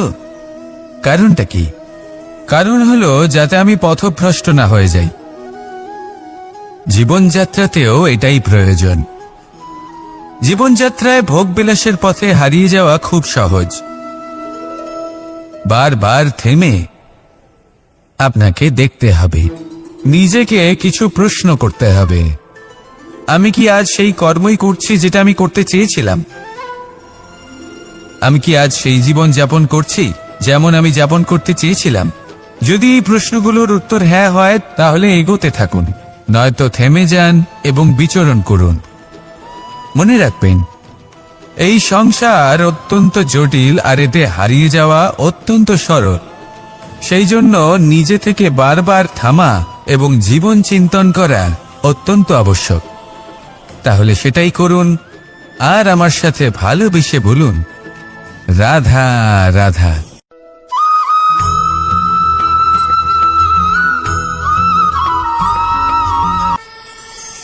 কথায় আছে যে স্বপ্ন এবং লক্ষ্য হলো একটি মুদ্রারই দুটি দিক। যতক্ষণ না স্বপ্ন দেখছেন ততক্ষণ বুঝবেন কি করে আপনার লক্ষ্য কি? স্বপ্ন দেখে যদি নিজের লক্ষ্য বুঝতে পারেন, সেটা পেতে চান, তবেই সেটা লাভ করতে পারবেন। কিন্তু স্বপ্ন এবং লক্ষ্য এই দুইয়ের মধ্যে একটা ভারসাম্য রয়েছে যেটা বজায় রাখা প্রয়োজনীয়। একে আমরা বলে থাকি পরিশ্রম। দেখুন, যদি আপনি স্বপ্ন দেখতে চান তাহলে পরিশ্রম ত্যাগ করে নিদ্রা লাভ প্রয়োজন। কিন্তু যদি আপনি লক্ষ্য লাভ করতে চান তাহলে আপনাকে নিদ্রা ত্যাগ করে পরিশ্রম করতে হবে। তাই আলস্য ত্যাগ করুন এবং সিদ্ধান্ত নিন যে আপনি কি চান। আপনার জীবনের এই তুলাদণ্ডে স্বপ্নের পাল্লা ভারী হওয়া প্রয়োজন নাকি লক্ষ্যের? আমার মতে এই দুইয়ের মধ্যে যদি ভারসাম্য বজায় রাখেন তবে পথ নিজে থেকেই সামনে আসবে। শুধু সেই পথে অগ্রসর হতে থাকুন এবং আমার সাথে ভালোবেসে বলুন, রাধা রাধা।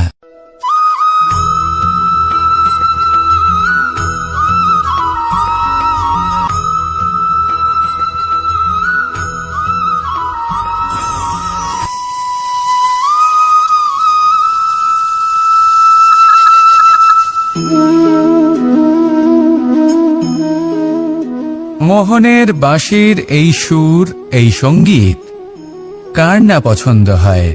সবারই খুব ভালো লাগে। এবার এই সুর আসে কোথা থেকে? কেউ বলবেন কৃষ্ণের হৃদয় থেকে। সত্য কথা, এই সুর হৃদয় থেকে নির্গত হয় এবং প্রকট হয় এই বাঁশি থেকে। এই বাঁশিটাকে দেখুন, এই ছিদ্রগুলি দেখুন, প্রত্যেকটা সুর থেকে নিজস্ব একটা স্বর নির্গত হয়। এবার যে ব্যক্তি এই সমস্ত সুর এবং স্বর বুঝতে পারেন, এতে নিপুণ, তিনি এই বাঁশির দ্বারা যে সুর নির্গত করবেন তা তো মধুর অবশ্যই হবে। এবার জীবনের সাথেও কিছুটা এরকমই ঘটে। জীবনের কিছু নীতি থাকে, অর্থ, কুটুম্ব এবং আধ্যাত্মিক। যদি জীবনের প্রত্যেকটা মুহূর্ত সুখময় হয় এরকম আপনি চান, তাহলে এই তিনটি নীতিতে আপনাকে নিপুণ হতে হবে। কোনো একটি বিশেষ নীতির প্রতি যদি আপনি বেশি ঝুঁকে পড়েন, তাহলে বাকি দুই নীতি থেকে যা সুখ লাভ করা সম্ভব তা পারবেন না। ধন অর্জন করতে হবে পরিবারের জন্য, পরিবারের সুখ মনের শান্তির জন্য, মনে শান্তির প্রয়োজন মনের শুদ্ধতার জন্য। যখন এই মন শুদ্ধ হবে, জীবন শুদ্ধ হবে, পবিত্র হবে, সুন্দর হবে এবং ভালোবেসে বলবে, রাধা রাধা।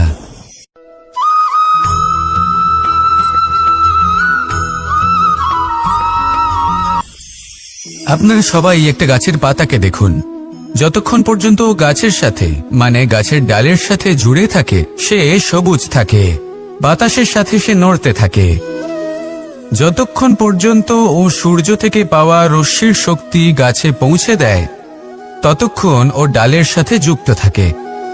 কিন্তু যখন সেই পাতা শুকিয়ে যায় তখন তার কোনো গুরুত্ব থাকে না। সেই পাতা গাছের ডালে এবং বৃক্ষের কাছে বোঝা হয়ে থেকে যায়। এবং এমন এক সময় আসে যখন সেই ডালটি শুকনো সেই পাতাকে পরিত্যাগ করে। এটাই আমরা এই প্রকৃতিতে দেখি এবং এটাই হলো সত্য। আর এটাই আমাদের জীবনে খুব বড় একটা শিক্ষা। যদি আপনিও নিজের জীবনে নিজের আপনজনদের কাছে বোঝা স্বরূপ হয়ে দাঁড়ান, তাহলে তারা আপনাকে যতই ভালোবাসুক না কেন, ওনারা যদি নাও চান তাহলেও এমন এক দিন আসবে যখন আপনার আপনজন আপনাকে পরিত্যাগ করবে। সেই জন্য সবসময় আত্মনির্ভর হয়ে ওঠার চেষ্টা করুন, নিরন্তর পরিশ্রম করতে থাকুন, কারোর উপর বোঝা হয়ে থাকবেন না, বরং তার সাথে মিলে দায়িত্ব পালন করুন। এমনটা করবেন তাহলে আপনার সম্মানও বজায় থাকবে এবং সম্পর্কের মধ্যে আপনার মূল্যও বজায় থাকবে। আসুন আর আমার সাথে ভালোবেসে বলুন, রাধা রাধা।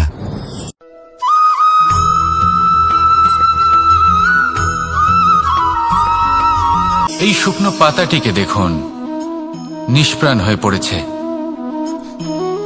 কোনো একটা সময় এই পাতাটি একটা গাছের ডালে ছিল।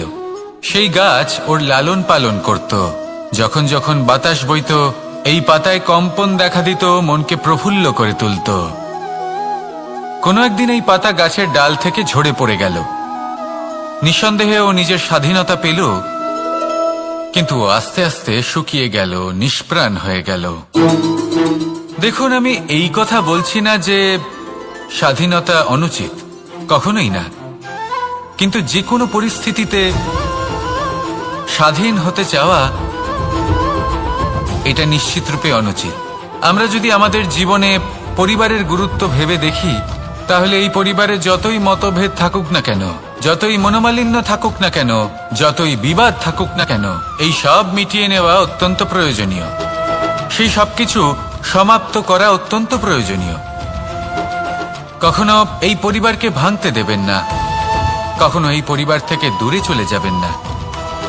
এই পরিবার হলো আমাদের জীবনের একটা অমূল্য সম্পদ, অমূল্য এক আশ্রয়, যা এই সংসারে হয়তো কোথাও আপনি পাবেন না।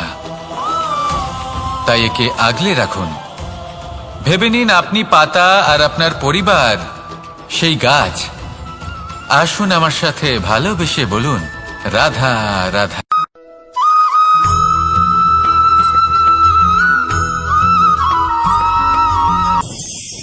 প্রেম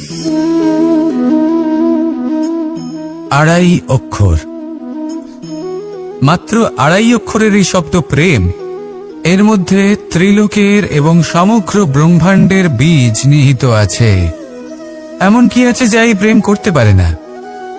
যেখানে শক্তি এবং বিদ্যা প্রয়োগ করে আপনি কিছুই করতে পারবেন না, সেটাও প্রেম দ্বারা অর্জন করা সম্ভব।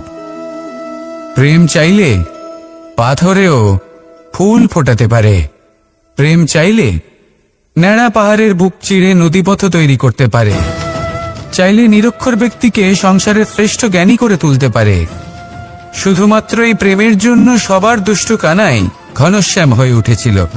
শুধুমাত্র এই প্রেমের টানেই ত্রিলোকের স্বামী দ্বারকাধীশ নির্ধন সুদামার পদসেবাও করেছিলেন। এই প্রেম হলো সংসারের সবথেকে বড় শক্তি। এই সংসারের আধার হলো প্রেম। এমন কিচ্ছু নেই যা এই প্রেমের পক্ষে সম্ভব নয়। যেখানে বিদ্যা এবং শক্তি সাহায্য করতে পারে না, সেখানে এই প্রেম আপনাকে জয়ী করে দিতে পারে। তাহলে আসুন আর আমার সাথে ভালোবেসে বলুন, রাধা রাধা।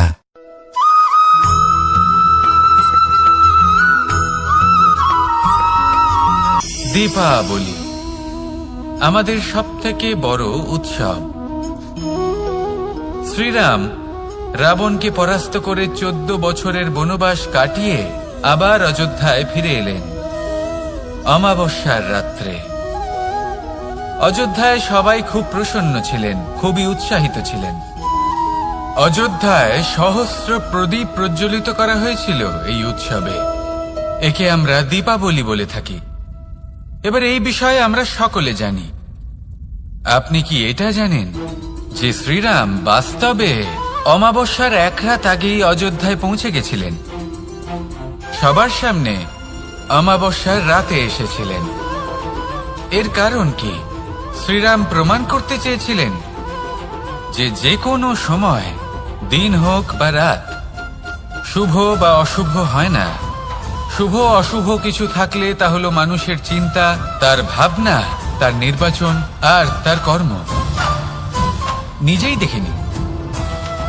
শ্রীরাম অর্থে দীপাবলি বলা যেতে পারে। তাহলে নিজের পরিবারের সাথে দীপাবলি পালন করুন। আপনাদের শুভেচ্ছা জানাই। আসুন আর আমার সাথে ভালোবেসে বলুন, রাধা রাধা।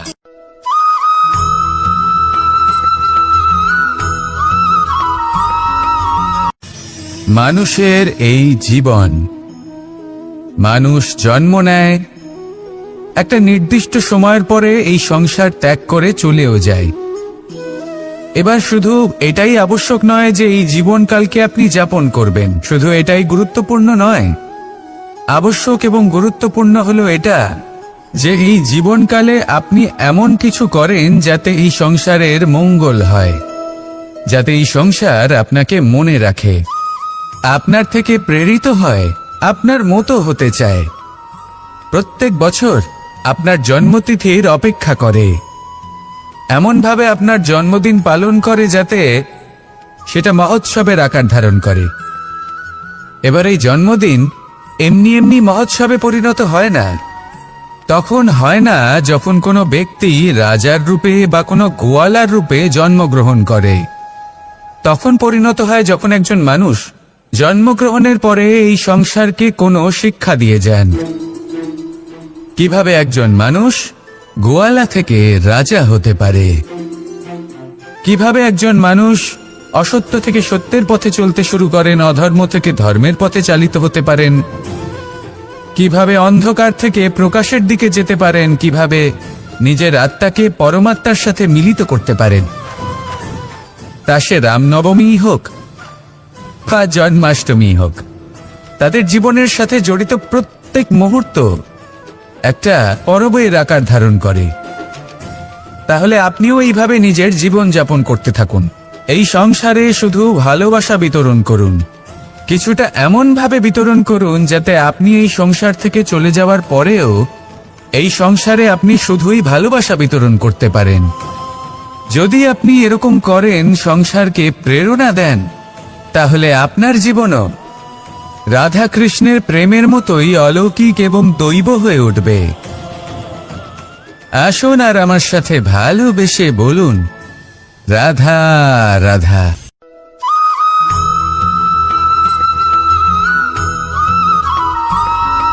ভোজন। এই সংসারে যেই হোক না কেন, কোনো মানুষ হোক, কোনো প্রাণী হোক, কোনো কীট হোক বা কোনো বনস্পতি হোক, প্রত্যেকের জন্য ভোজন অতি আবশ্যক। কারণ ভোজন থেকেই শক্তি পাওয়া যায়, আর সেই শক্তি দিয়েই সংসারের, আমাদের জীবনের সমস্ত কার্য করা যায়। এবার এমন এক ধরনের শক্তি হয় যা শীতের ঋতুতে সূর্য থেকে আমরা পেয়ে থাকি, আর আরেক ধরনের উত্তাপ হয় যা দিয়ে ভোজন রান্না করা হয়, সুস্বাদু নানান ধরনের ভোজন। এবার অত্যন্ত গুরুত্বপূর্ণ হলো যে ব্যক্তি সেই ভোজন বানাচ্ছেন তার মানসিক পরিস্থিতি এবং সেই ব্যক্তি যিনি ভোজন গ্রহণ করছেন তার মানসিক অবস্থা। যখনই আপনি ভোজন বানাচ্ছেন তখন ভালোবাসার সাথে কাজটা করুন, ধন্যাত্মক ভাব নিয়ে, সৎ ভাবনার সাথে। কারণ আপনার এই মানসিক স্থিতি শক্তির আকারে সেই খাদ্যের সাথে মিলেমিশে যায়। আর যখনই আপনি ভোজন গ্রহণ করছেন, তখন সদ্ভাবনার সাথে, প্রসন্নতার সাথে গ্রহণ করুন, ধন্যাত্মক ভাব নিয়ে। যদি আপনি প্রসন্নতার সাথে রান্না করেন, প্রসন্নতার সাথে খাদ্য গ্রহণ করেন, তাহলে আপনি প্রসন্নই থাকবেন। আর মন সুপ্রসন্ন হয়েই বলবে, রাধা রাধা।